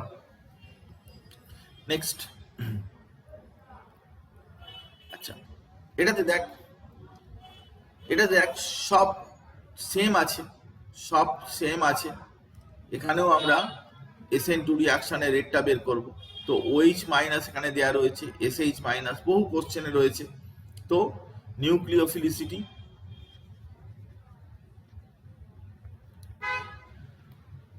OH মাইনাসের চাইতে SH মাইনাস কি বেশি, তাহলে এখানে কিন্তু rate of the reaction B greater than. মনে রাখবি SN2 রিয়াকশন কিন্তু নিউক্লিওফাইলের ক্যারেক্টারিস্টিক্সের উপর ডিপেন্ড করে। নিউক্লিওফাইলের ক্যারেক্টার, এগুলো যদি SN1 বলতো, SN2 না বলে যদি SN1 বলতো, তখন কিন্তু এদের রেট সমান হয়ে যেত, কারণ নিউক্লিওফাইলটা রেট ডিটারমিনিং স্টেপে থাকে না। এগুলো খেয়াল রাখবি যে নিউক্লিওফাইলটা কিন্তু রেট ডিটারমিনিং স্টেপে থাকে না, যেহেতু তাই নিউক্লিওফাইল তুমি স্ট্রং নিলে কি উইক নিলে কি নিলে তার জন্য রিয়াকশন রেটে কোনো পার্থক্য হবে না। তো এই সব কম্পাউন্ডগুলো যদি SN1 এর রেট কার বেশি হয় কার কম হয় বলে, তখন কিন্তু A ইকুয়ালস টু বি হবে। মাইন্ড দ্যাট, এগুলো কিন্তু মাথায় রাখবি, উল্টো পাল্টা করবি না। একটা কোশ্চেন ভুলভাল করলে কিন্তু 4 নম্বর মাইনাস 4 নম্বর কিন্তু তোর কম হয়ে যাবে, সেগুলো কিন্তু খেয়াল রাখবি। তো SN2 রিয়াকশন, তাতে কিন্তু রেট টেকনিক্যালি 5 নম্বর ক্ষয় হচ্ছে। 5 নম্বরের ডিফারেন্স হয়ে যাবে, মাইনাস হয়ে গিয়ে 4 তো পেলেই না, প্লাস 1 মাইনাস হয়ে গেল। তো সেগুলো খেয়াল রাখতে হয়। তো কত কত হাজার জনের পিছনে চলে যাবি তার কোনো ঠিক নেই। তো এখানে দেখ, সেটা হচ্ছে যে আমরা এখানে SN2 যখন বলছি তখন দেখ এই যে AB, এখানে OH মাইনাস 1 মোলার এবং এটা 2 মোলার রাখা রয়েছে। ডেফিনেটলি এটা তো SN2 depends on OH minus concentration. এটা তো SN1 রিয়াকশন না, এটা তো SN2 রিয়াকশনের কথা বলেছে। তার মানে এখানে কিন্তু 2 মোলার নিয়েছে, মানে অবভিয়াসলি কিন্তু বি এর রেটটা কিন্তু এর চাইতে বেশি হবে, হতে বাধ্য। বি এর রেটটা এর চাইতে বেশি হতে বাধ্য। কারণটা খুবই সিম্পল, যে এখানে কিন্তু OH মাইনাসের কনসেন্ট্রেশনের উপরে রেটটা ডিপেন্ড করে। কারণ SN2 রিয়াকশনের রেট ইকুয়ালস টু কি, কে ইন্টু সাবস্ট্রেট ইন্টু বেস, মানে নিউক্লিওফাইল। তা নিউক্লিওফাইলের উপর ডিপেন্ড করছে, সাবস্ট্রেটের উপর ডিপেন্ড করছে। তো সাবস্ট্রেটটা সেম, সাবস্ট্রেটটা 1 মোলার করে রয়েছে। তো নিউক্লিওফাইল একটাতে যদি 1 মোলার থাকে, আরেকটা যদি 2 মোলার থাকে, সেটা এটা হচ্ছে SN2 এর জন্য। কিন্তু SN1 যখন হচ্ছে রেট শুধুমাত্র কে সাবস্ট্রেটের উপরেই ডিপেন্ডেন্ট, এটা হচ্ছে SN1। তো সাবস্ট্রেট, এখানে কোনো বেসের কোনো ব্যাপারই নেই, বা নিউক্লিওফাইলের কোনো ব্যাপারই নেই। তাহলে নিউক্লিওফাইল তুমি কি রাখছো না রাখছো তার সাথে তো রেটের কোনো এফেক্টই করবে না। খুব ইজি ব্যাপার, খুব সিম্পল ব্যাপার, খুব বেসিক জায়গা থেকে কোশ্চেন করে। SN1 SN2 এই নামটাই হয়েছে, সেখান থেকেই কিন্তু এই কোশ্চেনগুলো বেরিয়ে আসছে। একেবারেই এরকম ভাবার কোনো কারণ নেই যে অনেক জটিল করে কোশ্চেন দিচ্ছে। জটিল করে না, বেসিক ইনফরমেশনকেই উপরে বেস করেই কিন্তু কোশ্চেন। তো আমি প্রথম ক্লাসেই আমি বলেছিলাম যে নিট মানেই হচ্ছে বেসিক ইনফরমেশন তোর ক্লিয়ার থাকতে হবে। কেন নাম হয়েছে SN1 SN2, তাতেই তো এই প্রশ্নের উত্তর সমস্ত রয়েছে লুকিয়ে। কোশ্চেনের প্যাটার্ন তুই দেখ, বোঝার চেষ্টা কর, পড়াশোনাটাকে অন্যরকম ভাবে কর। প্রচুর পড়াশোনা করলি বা কোশ্চেন অ্যান্সার করলি সেভাবে হবে না। জাস্ট তোকে একটা চ্যাপ্টারের মধ্যে ঢুকতে হবে এবং সেখানে বেসিক ইনফরমেশন কি আছে, তার উপরে কেমন ধরনের কোশ্চেন দিচ্ছে, সেটা যখন তুই ক্লিয়ার করবি তখন দেখবি মজাদার লাগবে এবং ভালো লাগবে। এখানে দেখ যে আমরা কিন্তু CH3CH2I এই দুটো একই রয়েছে, ওয়াটার আর OH মাইনাস। তাহলে নিউক্লিওফাইল কে কে ভালো নিউক্লিওফাইল? নিশ্চয়ই অ্যানায়ন সবসময় ভালো নিউক্লিওফাইল হয় with respect to the neutral. আগের দিনকার ক্লাসে বলেছি anions are better nucleophile than neutral molecule. Neutral মলিকুলের চাইতে অ্যানায়ন কিন্তু সবসময় বেটার নিউক্লিওফাইল। তো অ্যানায়ন যদি বেটার নিউক্লিওফাইল হয় তাহলে রেট অফ দ্য রিয়াকশন কিন্তু বি গ্রেটার দ্যান এ অবশ্যই হবে। কোনো চাপের কোনো ব্যাপার নেই, নিজেই বুঝতে পারছিস। আমি যত আলোচনা করছি তত তোর কাছে ক্লিয়ার হয়ে যাচ্ছে। তো আমরা এসব জিনিস নিয়ে আলোচনা করলাম, অনেক কথা তোকে বললাম, কিন্তু যখনই আমরা সাবস্টিটিউশন রিয়াকশন পড়তে যাই তখনই কিন্তু তার সাথে সাথে আরো একটা চলে আসে রিয়াকশন, যেটাকে এলিমিনেশন রিয়াকশন। কিন্তু এই রিয়াকশন, সাবস্টিটিউশন এবং এলিমিনেশন একসাথে গুলিয়ে আমাদের যেসব আমাদের পড়ানো হয়েছিল সেই সব জিনিসপত্রগুলো কিন্তু এখানে আমরা বোর্ডসের জন্য যা পড়েছিলাম সেগুলো অনেক ভুলভাল জিনিসপত্র পড়েছিলাম, মানে অ্যাকচুয়ালি ওরকম ধরনের ব্যাপারগুলো নয়। এসব পড়ে আমাদের মাথা খারাপ হয়ে গেছিল, আমরা উল্টো পাল্টা করি। আমি তোকে পরিষ্কার ঘটনাবলী কি আমি তোকে বলে দিচ্ছি আজকে, তুই সেগুলো শুনবি, শুনলে তুই দেখবি যে শুনবি তাহলে তুই বুঝতে পারবি যে টোটাল ব্যাপারটা কিভাবে তুই ব্যাপারটা হ্যান্ডেল করবি। কারণ একটা জিনিস তুই বোঝার চেষ্টা করবি, যেখানেই SN1 হয় সেখানেই কিন্তু E1 হয়, বা যেখানে SN2 হয় সেখানেও কিন্তু E2 হয়। এই রিয়াকশন কিন্তু একসাথেই হতে থাকে, কিন্তু কখন কি হবে না হবে সে ব্যাপারে তোর পরিষ্কার ধারণা না থাকলে তুই এসব ক্ষেত্রে কোশ্চেনের অ্যান্সার তুই ভুল করবি। SN1 কখন হবে, E1 কখন হবে, SN2 কখন হবে, E2 কখন হবে, এই এই এই বিষয়গুলো কিন্তু একটা পরিষ্কার আইডিয়া তো থাকা দরকার। আমি তোকে বলছি কি আইডিয়া, কিভাবে সেটা করতে হয় সেটা আমি তোকে বলছি। তুই এলিমিনেশন রিয়াকশনের মধ্যে ঢুকেছি, এবারে শোন, শুনলে দেখবি ভালো লাগবে। এখন বেসিক্যালি ব্যাপারটা এলিমিনেশন রিয়াকশন কি না, এলিমিনেশন রিয়াকশনে হচ্ছে কি না, এই যে একটা সাবস্ট্রেট যেখানে একটা বি বলে একটা পার্ট আছে এবং এ বলে একটা পার্ট আছে, এই দুটো পার্ট জুড়ে গিয়ে এবি বলে একটা মলিকিউল এবং ডাবল বন্ড, মানে এখানে দুটো sigma bond, this one is sigma bond, এটা হচ্ছে sigma bond, two sigma bonds are broken and one sigma bond, একটা সিগমা বন্ড তৈরি হচ্ছে, এখানে একটা সিগমা বন্ড তৈরি হচ্ছে আর এখানে একটা পাই বন্ড তৈরি হচ্ছে। তার মানে দুটো সিগমা বন্ড থেকে একটা সিগমা আর একটা পাই তৈরি হচ্ছে। তো পাই বন্ড সবসময় উইক হয়, পাই বন্ড সবসময় উইক হয়। তাহলে এই রিয়াকশন কিন্তু থার্মোডাইনামিক্যালি কিন্তু ফিজিবল নয়। তার কারণটা হচ্ছে যে এই রিয়াকশনে কিন্তু স্টেবল স্টেবল বন্ড ভেঙে গিয়ে উইক বন্ড তৈরি হচ্ছে, দুটো সিগমা চেঞ্জ হয়ে গিয়ে একটা সিগমা একটা পাই হচ্ছে। তার মানে থার্মোডাইনামিক্স এই রিয়াকশনকে কিন্তু সাপোর্ট করে না। কেন না, মোর স্টেবল বন্ড ব্রোকেন হচ্ছে আর লেস স্টেবল বন্ড ফর্ম করছে। মানে ডেল্টা এইচ এর ভ্যালুটা কি না, ডেল্টা এইচ এর ভ্যালুটা পজিটিভ হয়ে যাচ্ছে, ডেল্টা এইচ পজিটিভ হয়ে যাচ্ছে। কিন্তু থার্মোডাইনামিক্স সেই সব রিয়াকশনকেই সাপোর্ট করে, এনার্জেটিক্যালি কমে, মানে উইক বন্ড থেকে স্টেবল বন্ড ফর্ম হয়, এনার্জি কমে, ডিক্রিজ করে, কিন্তু এখানে তো এনার্জি ইনক্রিজ করছে। তাই এই রিয়াকশন কিন্তু কি সাপোর্ট করে না, এনথালপি ওকে সাপোর্ট করে না রিয়াকশানে।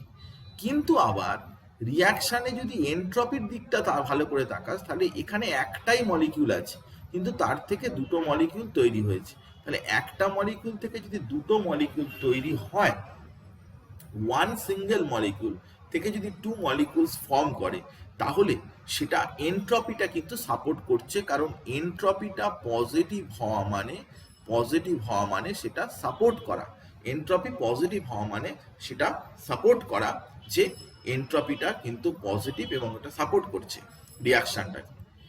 তাহলে দেখ যে আমি যদি এই এই এই রিয়াকশনের যদি ডেল্টা জি যদি আমি রিলেশনশিপ লিখি, ডেল্টা এইচ মাইনাস টি ডেল্টা এস, তাহলে ডেল্টা এইচ তো অলরেডি পজিটিভ, এবারে ডেল্টা এসটা হচ্ছে কি না পজিটিভ, তাহলে এর আগে মাইনাস আছে, মাইনাস আর এই প্লাস মিলিয়ে কি হয়ে গেল না প্লাস মাইনাসে মাইনাস হয়ে গেল।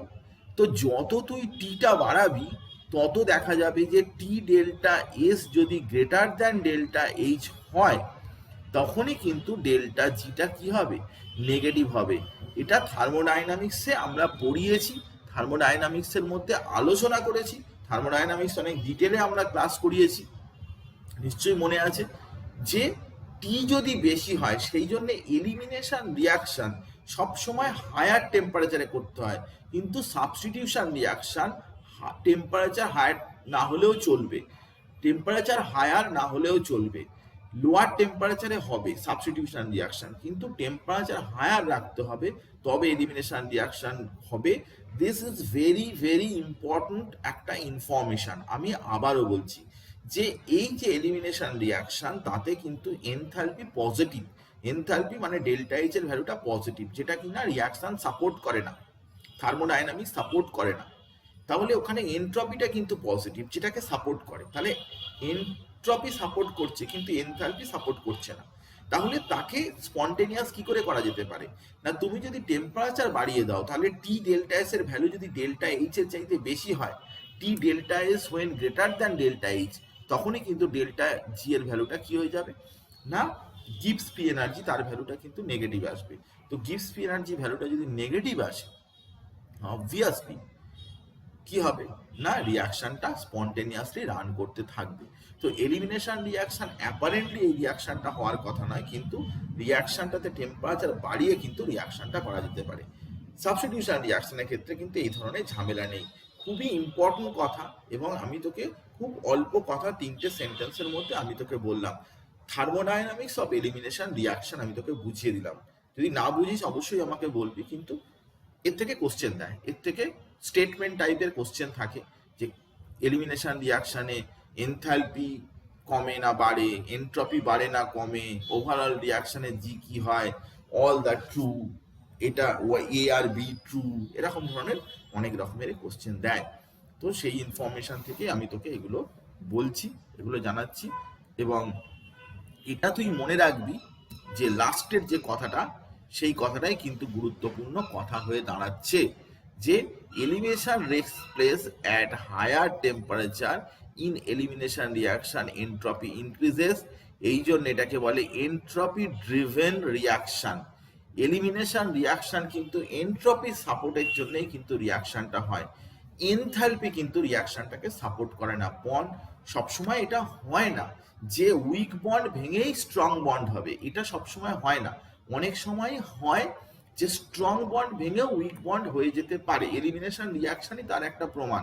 এলিমিনেশন রিয়াকশন অনেক বড় ব্যাপার, অনেক বড় সড়ো রিয়াকশন। এখানে অনেক ভালো করে একটা স্টুডেন্টকে বুঝতে হয়, জানতে হয়, তবেই কিনা ব্যাপারটা মজা লাগবে, বুঝতে পারবে। তো আমি প্রথমেই যে ইম্পর্টেন্ট ইনফরমেশনটার দিকে জোর দেবো, তো elimination reaction should always occur at higher temperature. এখন হায়ার টেম্পারেচার মানে কত, কোন টেম্পারেচারকে হায়ার বলে, এ নিয়ে সকলের মধ্যে অনেক রকমের বক্তব্য রয়েছে, অনেকে অনেক কথা বলে, অনেকে অনেক বক্তব্য রাখে। তো আমি অনেক কিছু জেনেছি এবং অনেক কিছু পড়াশোনা করার পরে আমার মনে হয়েছে যে হায়ার টেম্পারেচার এবং লোয়ার টেম্পারেচারের যে কনসেপশনটা, সেই কনসেপশনটা আলটিমেটলি কিন্তু কিছু ভ্যালুর ওপরে দাঁড়িয়ে রয়েছে, এবং যার ভ্যালুটা যতখানি পর্যন্ত ভ্যালুটাকে আমরা বলি লোয়ার টেম্পারেচার সেটা একটা, এবং তার উপরেরটাকে আমরা হায়ার টেম্পারেচার বলি। আমি তোকে স্পেসিফিক্যালি বলেও দিতে পারি সেটা কোনটা হবে। তো আমি তোকে স্পেসিফিক্যালি যেটা বলছি সেটা হচ্ছে এটাই, যে যখনই তুই কোনো এলিমিনেশন রিয়াকশন করতে যাবি, তখন কিন্তু 25°C বা লোয়ার টেম্পারেচার, সেটাকেই কিন্তু আমরা লো টেম্পারেচার বলে ধরি, 25 উইদিন 25। আর 50° থেকে 50-র উপরে কিন্তু আমরা ধরি হায়ার টেম্পারেচার।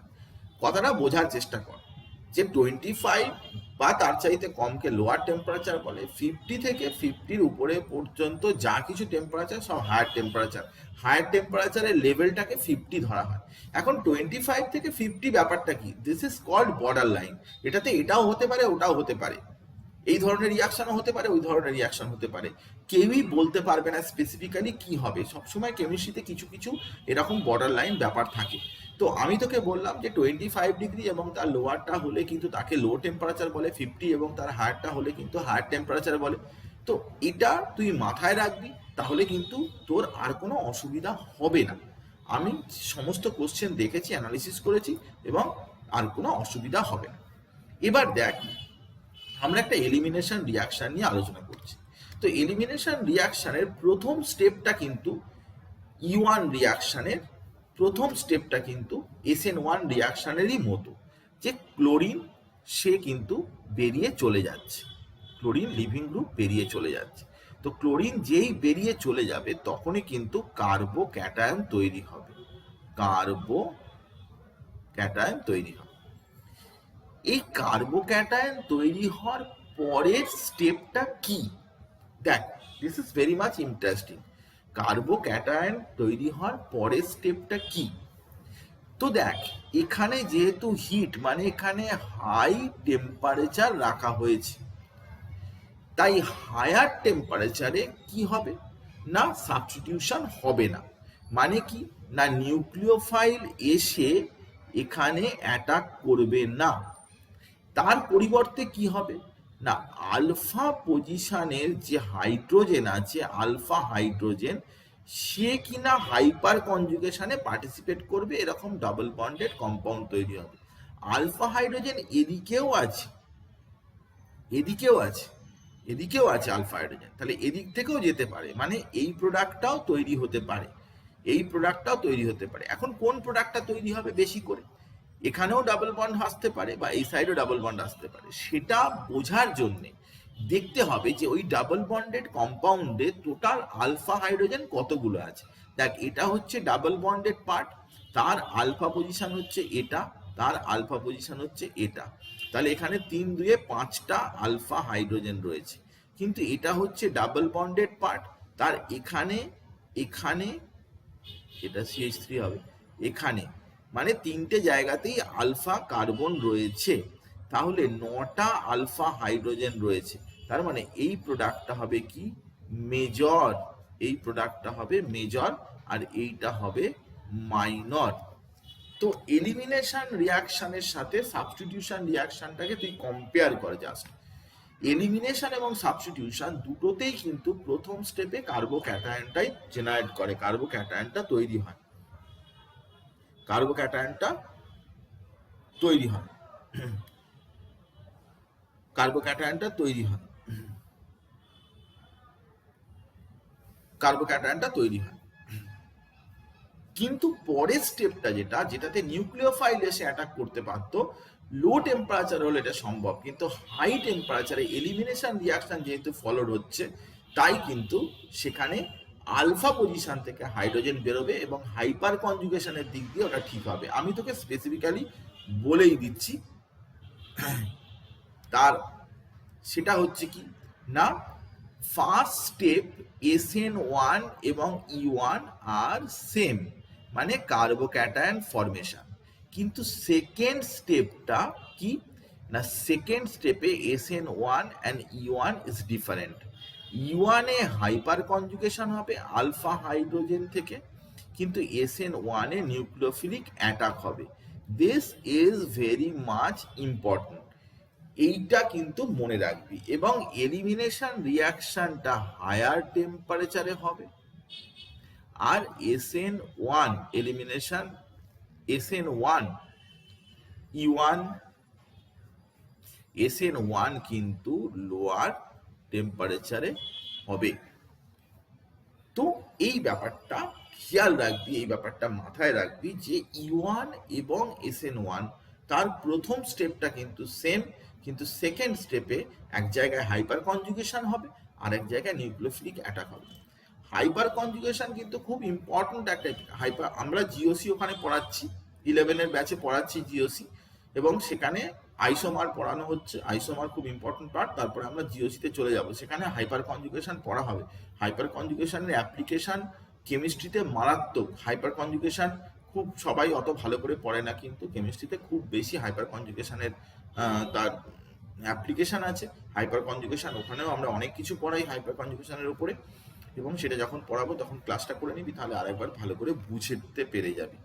তো আমরা যেটা বলতে চাইছি যে সাবস্টিটিউশন এবং এলিমিনেশন রিয়াকশানে তাহলে SN1 এবং E1, SN1 এবং E1 এর যদি কম্পেয়ারটা করি তাহলে কিরকম হবে। প্রথম কথা হচ্ছে 3 ডিগ্রি 2 ডিগ্রি 1 ডিগ্রি, এটাতেও 3 ডিগ্রি, কারণ দেখ প্রথম স্টেপে তো কার্বোক্যাটায়নই তৈরি হবে, প্রথম স্টেপে তো কার্বোক্যাটায়নই তৈরি হবে, তাহলে 3 ডিগ্রি যদি SN1 এ ভালো হয় তাহলে E1 এও 3 ডিগ্রি 2 ডিগ্রি 1 ডিগ্রি।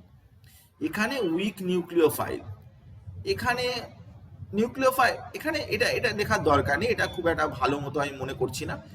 এখানে কোনো নিউক্লিওফাইলে কোনো পার্টিসিপেশন নেই, নো পার্টিসিপেশন, এভাবে লিখে দিলাম, no participation of nucleophile, NU লিখলাম।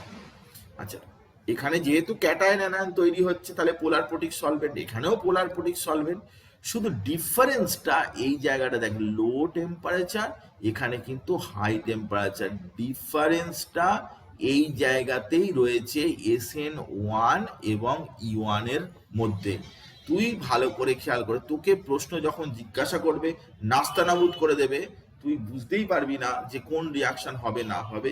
রিএজেন্ট ফিএজেন্ট সব same, aqueous KH, alcoholic KH, এসব গল্প চলে না, এসব গল্প মিটে গেছে। তোকে ওই রকম ধরনের কোনো নিউক্লিওফাইল দেবেই না, তোকে সব অন্য উল্টোপাল্টা দেবে। অ্যাকোয়াস কেএইচ আর অ্যালকোহলিক কেএইচ এর গল্প শেষ হয়ে গেছে, ওসব গল্প দিয়ে নিট পড়া যাবে না। তোকে ওইসব দিয়ে বুঝতে পারবি না SN1 হবে কি E1 হবে, এসব দিয়ে বুঝতে পারবি না। টেম্পারেচার দিয়ে কিন্তু তুই বুঝতে পারবি, কারণ এখানে কোশ্চেনটা কিন্তু টেম্পারেচারের ফরম্যাটে দেয়। আমি তোকে দেখাচ্ছি, আমি তোকে দেখাবো যে কিরকম কিরকম কোশ্চেন আছে না আছে, তুই দেখলে বুঝতে পারবি। এখানে কিন্তু উইক নিউক্লিওফাইলটা আমি লিখছি না, তার বদলে নো পার্টিসিপেশন অফ নিউক্লিওফাইল এটাই কিন্তু বলছি। তবে সেটা খুব একটা গুরুত্বপূর্ণ হবে না, ইম্পর্টেন্ট হবে লো টেম্পারেচার হাই টেম্পারেচারের বিষয়টা, এটাই গুরুত্বপূর্ণ হবে, বাকি ব্যাপারটা কিন্তু অত ইম্পর্টেন্ট হবে না। তো এখানে আমি তোকে যে কথাটা আগে বলেছিলাম যে মোটামুটি আর কি লো টেম্পারেচার বলতে যেটা বোঝায় 25 ডিগ্রি সেলসিয়াস বা তার চাইতে কম SN1 এর জন্য, আর হাই টেম্পারেচার মানে আমি লিখেও দিয়েছি যে 50 এবং তার চাইতে বেশি ডিগ্রি সেলসিয়াস ফর E1। এটা কিন্তু একটু কিপ ইন মাইন্ড, কোশ্চেনে অ্যান্সার করতে সুবিধা হবে বলে বললাম, কারণ ভ্যালু দিয়ে দেয়, টেম্পারেচারের ভ্যালু দিয়ে দেয়, তোকে দেখাচ্ছি। তো দেখ, আমি তোকে একটা রিয়াকশন দেখাচ্ছি। দেখ এখানে কিন্তু একটা 3 ডিগ্রি একটা অ্যালকিল হ্যালাইড রয়েছে। তো প্রথম স্টেপে কি হবে না, লিভিং গ্রুপ ব্রোমিন বেরিয়ে চলে গেল, তাহলে এর মাথায় পজিটিভ চার্জ চলে এলো। পজিটিভটা চার্জটা চলে আসার পরে এবারে কি হবে না, আলফা পজিশন থেকে হাইড্রোজেন বেরোবে। হাইড্রোজেন কোথায় আছে, এখানে আছে, আলফা হাইড্রোজেন এখানে আছে, আলফা হাইড্রোজেন এখানে আছে। যে কোনো জায়গা থেকে যদি হাইড্রোজেনটা বেরোয় তাহলে একই প্রোডাক্ট হবে, এই প্রোডাক্টটাই হবে যে প্রোডাক্টটা, আর হাইড্রোজেন H+ বেরিয়ে চলে যাবে। এটা হচ্ছে যে কোনো, এটা এলিমিনেশন রিয়াকশনই হবে, কারণ টেম্পারেচারটা ভালো করে লক্ষ্য করে দেখ যে টেম্পারেচারটা কিন্তু 100 ডিগ্রি সেলসিয়াস লেখা আছে, মানে greater than equal to 50 degree Celsius হলেই কিন্তু আমরা E1 এর দিকে চলে যাব, E1 এর দিকে চলে যাব, SN1 কিন্তু সেখানে হবে না।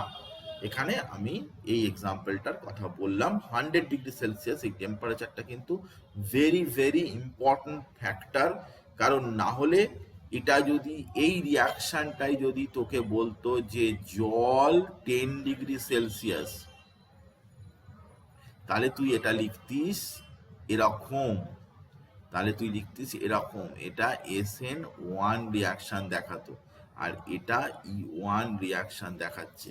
ভালো করে খেয়াল কর, আমি তোকে পরে পরে আরো দেখাতে থাকছি, তুই ভালো করে দেখ। এই যে PHOH এরকম একটা কম্পাউন্ড, এটা 3 ডিগ্রি আছে, কিন্তু ভালো করে দেখ এইটা 10 ডিগ্রি সেলসিয়াস। পোলার প্রোডাক্ট তো সব জায়গায় লাগে, PHOH আছে, তো কার্বোক্যাটায়ন জেনারেট করলো, কার্বোক্যাটায়ন জেনারেট করার পরে এখানে PHOH এই লোন পেয়ার গিয়ে এইখানে অ্যাটাক করবে, কারণ এখানে SN1 রিয়াকশন হবে, E1 রিয়াকশন কিন্তু হবে না, কারণ টেম্পারেচারটা লো রাখা রয়েছে। ভালো করে দেখ তুই, তারপরে এরকম হয়ে এখানে OPH অক্সিজেনের মাথায় পজিটিভ, পরে এইচটা বেরিয়ে চলে গিয়ে এখানে OPH এই প্রোডাক্টটা হবে, কিন্তু এটা SN1 প্রোডাক্টটা হচ্ছে। তুই ভালো করে দেখতে পাচ্ছিস যে টেম্পারেচারটা কিন্তু 10 ডিগ্রি সেলসিয়াস আছে বলে এটা কিন্তু SN1 এর দিকে চলে গেল। সব reagent, each and everything is same, compound same, reagent same, সব কিছু সেম, কিন্তু তবুও E1 না হয়ে গিয়ে SN1 হলো। তার কারণ হচ্ছে একমাত্র টেম্পারেচার, কারণ গিভস ফ্রি এনার্জি, ওটা এলিমিনেশন হতে গেলে হাই টেম্পারেচার ছাড়া ওটা ডেটাজি নেগেটিভ হবে না, সব কিছুর একটা কারণ আছে। তো ওই জায়গা থেকে কিন্তু শুরু, আমি ওই জায়গাটাতেই ফার্স্ট হিট করেছি, আমি ওই জায়গাটাই ফার্স্ট তোকে বলেছি। তুই ভালো করে যত ভাববি, যত পড়বি, দেখবি তোর কাছে মানে কেমিস্ট্রির প্রতি ভালোবাসাটা বাড়বে, তোর কেমিস্ট্রিকে ভালো লাগবে, কারণ তুই বুঝতে পারবি যে আসলে ব্যাপারগুলো কীরকম ছিল। আমরা তো পড়তাম এলিমিনেশন রিয়াকশন, সাবস্টিটিউশন রিয়াকশন, কিভাবে পড়েছি, কিভাবে জেনেছি, সবাই জানে। আমাদের অনেক লিমিটেশন আছে, বোর্ডসে পড়ানোর ক্ষেত্রে অনেক লিমিটেশন আছে। আমরা শুধু এলিমিনেশন রিয়াকশন নিয়ে সারাদিন কাটাতে পারি না, সাবস্টিটিউশন রিয়াকশন নিয়ে দুদিন ধরে কাটাতে পারি না, কারণ আমাদের যা পড়াতে হবে তাতে কিন্তু এসব জিনিস দরকার পড়বে না বোর্ডসের জন্য। কিন্তু যখন তুমি কোনো কম্পিটিটিভ এক্সাম পড়তে যাচ্ছ, সেখানেই কিন্তু আসল কেমিস্ট্রিটা শেখা হয়। এখানে দেখ আবার 80°C, বুঝতেই পারছিস যে এখানে কিন্তু E1 হতে চলেছে। তো সিএলটা বেরিয়ে গেল, সিএলটা বেরিয়ে যাওয়ার পরে এই জায়গাটা কার্বোক্যাটায়ন হয়ে গেল। কার্বোক্যাটায়ন হয়ে যাওয়ার পরে কিন্তু আলফা কার্বনগুলো লক্ষ্য করবি, alpha carbon, alpha carbon, alpha carbon. তো এই সব জায়গা থেকে কিন্তু হাইড্রোজেন বেরোবে। এখান থেকে যদি তুই একটা হাইড্রোজেন বেরিয়ে যায়, হাইড্রোজেন বেরিয়ে যায়, তাহলে এই ডাবল বন্ড চলে এলো। উপর থেকে বেরোলেও একই হবে। আবার এইখান থেকে হাইড্রোজেন একটা যদি বেরোয়, তাহলে এখানে ডাবল বন্ড হবে।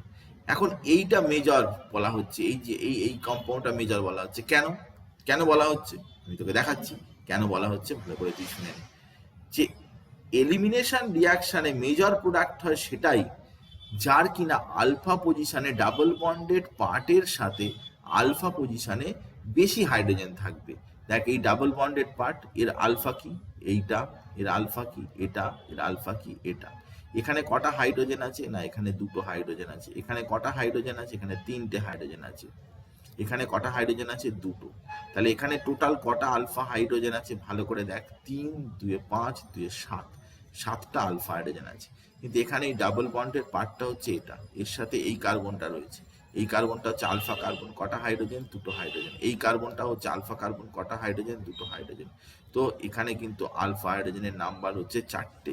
তো এটা কিন্তু মোর স্টেবল, এটা কিন্তু মোর স্টেবল ডাবল বন্ডেড কম্পাউন্ড। সেই জন্যে মেজর প্রোডাক্টটা কিন্তু এইটা, মেজর প্রোডাক্টটা কিন্তু এইটা হবে। এবং এটা 80°C, এটা E1 রিয়াকশন হবে। দেখ আমার কথা বুঝতে পারছিস কিনা বল। বুঝতে পারলে কিন্তু মজা লাগবে, ভালো লাগবে, তোর মনে হবে যে হ্যাঁ সত্যিই একটা কিছু শিখছি। বুঝতে না পারলে ব্যাপারটা বোরিং হবে, যে কি বলছে উল্টো পাল্টা বুঝতে পারছি না। কিন্তু সবসময় জিনিসটা বোঝার চেষ্টা করবি। বুঝলে কি হবে, তোকে এরকম ধরনের হাজারো কোশ্চেন হয়, এরকম কম্পাউন্ড প্রচুর প্রচুর হয়। আমি কত দেখেছি আমি তোকে কি বলবো। কিন্তু সব তো করানো সম্ভবপর নয়, কিন্তু অনেকেই আমি করাবো, অনেকেই আমি তোকে বলবো, এবং যেটার থেকে তুই আলটিমেটলি এই ধরনের পাবি, কিন্তু বুঝলে এটা সুবিধা হবে। আবার দেখ আমি তোকে আবার একটা কম্পাউন্ড দেখাচ্ছি। ধর এরকম একটা কম্পাউন্ড আছে, এটা দেখ 100°C রয়েছে। তো এটা লিভিং গ্রুপ, লিভ করে চলে গেল, তো এখানে পজিটিভ হয়ে গেল। এবারে একটা তোকে কথা আমি বলবো, সেটা হচ্ছে কি না, কার্বোক্যাটায়ন যখনই হয় তার একটা টেন্ডেন্সি থাকে কি না, কার্বোক্যাটায়নটা রিঅ্যারেঞ্জমেন্ট করার, মানে প্রাইমারি থেকে সেকেন্ডারি বা সেকেন্ডারি থেকে টার্সিয়ারি এরকম হওয়ার একটা টেন্ডেন্সি থাকে। তো এখানে যে কার্বোক্যাটায়নটা হয়েছে, এইখানে যে একটা হাইড্রোজেন আছে, এই হাইড্রোজেনটা যদি এখানে শিফট করে যায়, তাহলে সেকেন্ডারি থেকে এখানে টার্সিয়ারি কার্বোক্যাটায়ন একটা হতে পারে। তাহলে এই কার্বোক্যাটায়নটা হলো, আবার তার সাথে একটা কার্বোক্যাটায়ন এটাও হতে পারে। কার্বোক্যাটায়ন হলে তার মোর স্টেবল কার্বোক্যাটায়ন, যখন তখন কি তুই শিফটিং করে দিবি? না, শিফটিং যখন তখন করার দরকার নেই। যদি কোনো মিথাইল বা হাইড্রোজেন শিফট করে এবং স্টেবল কার্বোক্যাটায়ন ফর্ম করে, তবেই তুই করবি। তো সেটা তুই দেখলে বুঝতে পেরে যাবি স্টেবল কার্বোক্যাটায়ন ফর্ম হয়েছে কি হয়নি, কতগুলো আলফা হাইড্রোজেন আছে সেটা তুই দেখে। এই একটা কার্বোক্যাটায়ন, আমি তোকে জিনিসটা বলে দিই, এই একটা কার্বোক্যাটায়ন আছে, এরকম একটা কার্বোক্যাটায়ন আছে, এখানে এরকম আছে, এইখানটায় প্লাস আছে। তাই এর আলফা পজিশন কটা? এইটা, এইটা আর এইটা। তাহলে এতে কটা হাইড্রোজেন আছে? একটা, দুটো। এখানে কটা আছে? অবভিয়াসলি একটাই থাকবে, কারণ চারটে বন্ড, বন্ড কটা গুনলে পাবি, এখানে আলফা কটা। তাহলে এখানে কিন্তু টোটাল 2 2 4 1 5টা আলফা হাইড্রোজেন তুই সাইড বাই সাইড পাচ্ছিস। কিন্তু এই কম্পাউন্ড, এটা যদি চেঞ্জ হয়ে গিয়ে যদি এই রকম হয়, এই জায়গাটা যদি প্লাস হয়, তাহলে তুই কোথায় আলফা পাবি? এইখানে আলফা পাবি, এখানে আলফা পাবি। এগুলোতে কটা করে হাইড্রোজেন আছে? দেখ 3টে করে হাইড্রোজেন আছে, 3 3 এ 6, আর এইখানটায় একটা পাবি, 7টা। এখানে আলফা হাইড্রোজেন পাবি হচ্ছে 7টা। তুই যখনই এইসব কার্বোক্যাটায়ন ফার্বোক্যাটায়ন যখন স্টেবিলিটি তুই দেখতে যাবি না রিং সিস্টেমে, তখন শুধু আলফা হাইড্রোজেনের দিয়েই হবে, যেটা কিনা আমরা জানি না। আমরা সবসময় ভাবি ইন্ডাকটিভ এফেক্ট, রেজোন্যান্স, এইসব, কিন্তু হাইপার কনজুগেটিভ এফেক্টটাই কিন্তু এই জায়গাটা কাজে লাগবে। কারণ রিং সিস্টেমে আর কোনো গ্রুপ নেই তো, আর কিছু নেই তো, শুধু কার্বন হাইড্রোজেন রয়েছে। তাহলে তুই কি করে স্টেবিলিটিটা কম্পেয়ার করবি? তোকে আলফা পজিশনের হাইড্রোজেনগুলো দেখে কিন্তু স্টেবিলিটিটা কম্পেয়ার করতে হবে। এবং যখন এরকম হলো, তার থেকে তুই এরকম ভাবে ডাবল বন্ড হবে, একটা আলফা হাইড্রোজেন, এখান থেকে হাইড্রোজেন বেরিয়ে যাবে, ডাবল বন্ড হবে, আবার এখানে ধার থেকে হাইড্রোজেন বেরিয়ে যাবে। এবারে প্রোডাক্ট তৈরি হয়ে যাওয়ার পরে তুই আবার আলফা হাইড্রোজেন গুনবি, তখন দেখবি এটা মেজার হয়ে যাচ্ছে। দেখ এখানে কতগুলো হাইড্রোজেন আছে, এখানে 3টে হাইড্রোজেন আছে, 1 2 3টে, এখানেও 3টে হাইড্রোজেন আছে, এখানে আর কোনো, এদিকে 2টো হাইড্রোজেন আছে, 3 3 6টা, 2টো 8টা, 2টো 10টা এখানে হয়ে যাবে। কিন্তু এখানে তো শুধু আলফা হাইড্রোজেন কোথায় কোথায় আছে, এইখানটা আছে আলফা হাইড্রোজেন, আর এই জায়গাটা আছে, কারণ ডাবল বন্ড সিস্টেম হচ্ছে এটা। তাহলে এখানে 3টে, এখানে 3টে, আর এইখানে 1টা, মানে 4টে। তো কোনটা মেজর প্রোডাক্ট হবে, এরকম অনেক কোশ্চেনই আছে, কোনটা মেজর প্রোডাক্ট হবে কোনটা মাইনর প্রোডাক্ট হবে সেটাও কিন্তু জানতে চেয়েছে, এবং সেখান থেকে তুই সহজেই কিন্তু তোরা করতে পারবি, কোনো আমার মনে হয় না কোনো অসুবিধার কিছু হবে। এইভাবে আস্তে আস্তে প্র্যাকটিস করতে করতে কিন্তু অনেকটাই তুই বাড়তে বাড়তে চলে যেতে পারবি। এখানে আরো কিছু কোশ্চেন আছে, যেরকম এরকম ক্লোরিন বেড়েছে 300°C, তো এখানে পজিটিভ হয়ে গেছে। আবার একটা আমরা রিঅ্যারেঞ্জমেন্ট করেছি, রিঅ্যারেঞ্জমেন্ট করে এখানে মেজর প্রোডাক্ট, এটা মাইনর প্রোডাক্ট, ঠিক যেভাবে করেছি আমি তোকে প্রচুর প্রচুর এক্সাম্পল দিয়েছি, যাতে করে এতে একটা এক্সাম্পল আছে, যে এক্সাম্পলটা কিন্তু মারাত্মক টাইপের, যে এক্সাম্পলটা আমি আজকে তোকে বলে দেবো, যেটার উপরে অনেক সময় কোশ্চেন দিয়েছে, আমি তোকে সেটা বলছি। আগে তুই দেখ, এখানে H2O হবে, H22 হয়ে গেছে, যাকে H2O, এখানে ক্লোরিন বেরিয়ে চলে গেল, এর মাথায় প্লাস আসবে, এই যে প্লাস চলে এসছে, এবং তারপরে 300°C রয়েছে, তো পাশে আলফা পজিশন, এদিকে তো আর আলফাই নেই, কোনো আলফা কিছু নেই, এখানেই আলফা পজিশন আছে, এখান থেকে বেরিয়ে চলে গিয়ে ডাবল বন্ড হয়ে যাবে। এটাই হচ্ছে অনলি প্রোডাক্ট, একটাই মাত্র এখানে প্রোডাক্ট হচ্ছে ডাবল বন্ডেড কম্পাউন্ড, এবং এখানে একটাই প্রোডাক্ট হবে, এখানে মেজর মাইনর এরকম করার কোনো জায়গা নেই, এটা একটাই মাত্র প্রোডাক্ট হবে, কোনো অসুবিধার কিছু নেই। তো এরপর দেখ যে এই কম্পাউন্ডটা কিন্তু ভীষণ ভীষণ ইম্পর্টেন্ট একটা কম্পাউন্ড। এখানে রিং এক্সপ্যানশন হয়। রিং এক্সপ্যানশন মানে তুই দেখ যেখানে কতগুলো কার্বন টোটাল ছিল, 1 2 3 4 5, কিন্তু 5টার মধ্যে 4টে রিং এর মধ্যে আর একটা কিন্তু রিং এর বাইরে। এবার যেই ক্লোরিনটা বেরিয়ে চলে গেল, এইখানটা প্লাস হলো, কিন্তু কি এই রিংটার এক্সপ্যানশন হতে পারে, এই দেখ এক্সপ্যানশন হয়ে গেল, দেখ, তো এইখান থেকে এইখানে চলে এলো, যেটা কিনা এখন দেখ যে 1 নম্বর 1 2 3 4 5 এরকম ছিল, এখন 1 2 3 4 5, মানে 1 এর যে পজিটিভটা সেটা এখন 2 এর ঘাড়ে চলে এসছে, 1 এর যে পজিটিভ সেটা 2 এর ঘাড়ে চলে এসছে। এবার তারপরে আবার একটা মিথাইল যদি এখান থেকে শিফট করে, ধর মিথাইল এখান থেকে শিফট করেছে, তাহলে এখানটা পজিটিভটা চলে এসছে। এইবারে তুই আলফা হাইড্রোজেন যদি তুই গুনিস, তাহলে কিন্তু এই কার্বোক্যাটায়নটাই হবে মোর স্টেবল। এবার এখানে ওয়েজ করে দিয়েছি কেন না, টেম্পারেচারটা দেখ, এখানে 25°C টেম্পারেচার রয়েছে, তো টেম্পারেচার যদি 25°C হয়, তাহলে তো SN1 রিয়াকশন হবে, SN1 রিয়াকশন হলে তো এখানটা ওই চলেই আসবে, কোনো অসুবিধার কিছু নেই।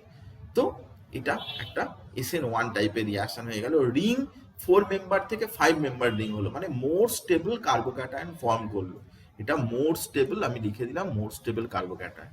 এরকম আরো এক্সাম্পল আছে, যে এরকম রিংটা বেড়ে যাওয়ার এক্সাম্পল, এটাও সেরকম একই রকমের, রিংটা এখানে বেড়ে গেছে, কিন্তু টেম্পারেচারটা এখানে 100°C রেখে দিয়েছি।